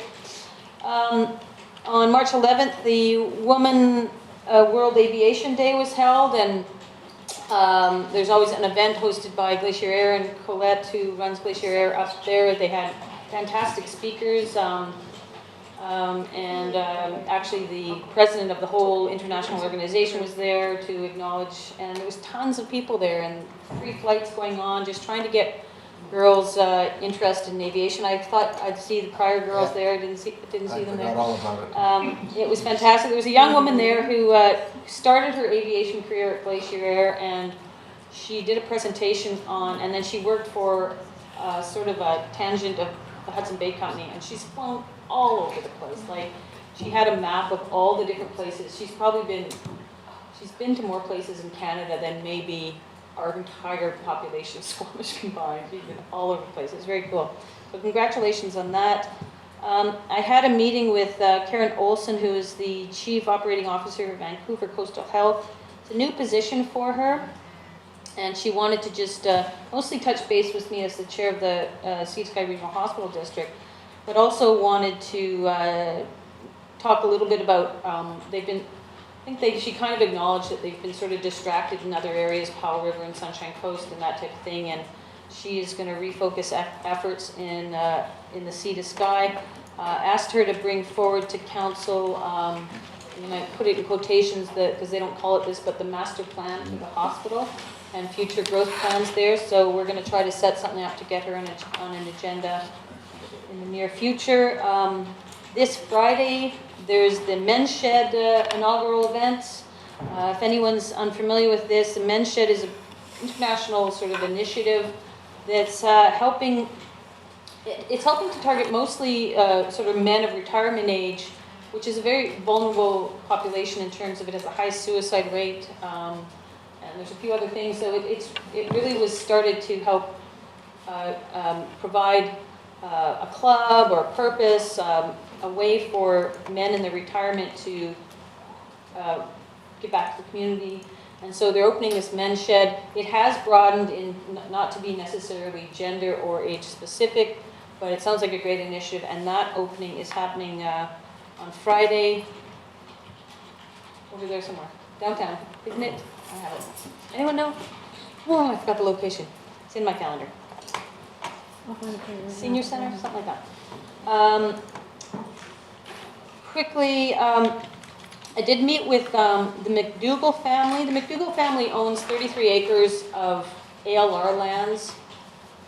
I guess 23 of them are ALR and 10 of them, I don't know if they're, anyway, they own basically a large chunk of ALR lands in Brackendale, right across from Eagle Run.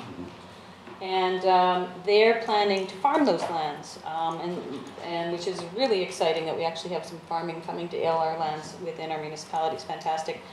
They did talk a little bit about some of the challenges they're coming up against, the provincial regulations and our regulations and how they're not necessarily conforming. And I know they'd love to show council what they're planning to do there without sort of, won't go into detail because I'll let them tell you, so I'm not sort of outing their goals, but it looks pretty cool, and it's so exciting to have real agricultural uses on really good agricultural lands. And I know they'll be sending a letter to council sort of outlining those things, and I think also looking for some synergy with our policies with provincial guidelines, which the province has sort of told us to do anyway. We did our Brackendale Elementary School. It's at the Cedar Manor on Friday at noon, the Men's Shed. Brackendale Elementary School, we did our walkabout, our final walkabout for the Haste BC program. Just want to thank all the students, all the parents, all the teachers, the principals, all of our staff, RCMP, really been committed to this program, and I think I've been to all of the walkabouts, and it's just great to have people on the ground talking about things in a real collaborative workshop, on the ground, experiential kind of way. So kudos there, and our staff I think have been absolutely fantastic. We've had engineers there and planners and our sustainability coordinators, and it's just been really, really fantastic. On the weekend I went to the anniversary of the Royal Hudson Jubilee. Does anyone know what that is? 1977. Grace McCarthy, who was a MLA at the time, had this vision of making BC a tourism destination. And she and a whole bunch of other people organized this Royal Hudson, basically chugging down the Pacific seaboard, down to California, and back up on this big, huge promotional tour. So they had a bit of a 40th anniversary, and they had like the piper that was on the mission, and the promoter that was on the mission, and the conductor, they had all these people. So it was a bit of a reunion, but it was kind of cool to see. It was kind of cool to see all the recollections of all the stories that happened on the road and how the whole thing came together. And Grace McCarthy's daughter was there. And you still see that sort of Grace McCarthy's vision in terms of the potential on an international stage of tourism, of British Columbia tourism, still being manifested certainly in Squamish. And so anyway, that was kind of lovely. And we already talked about BC Housing, so that's my list. Anything else anyone want to speak to? Don't see any. Motion to terminate. Moved by Councillor, seconded by Councillor Chappelle. All those in favor? Opposed? Motion carries.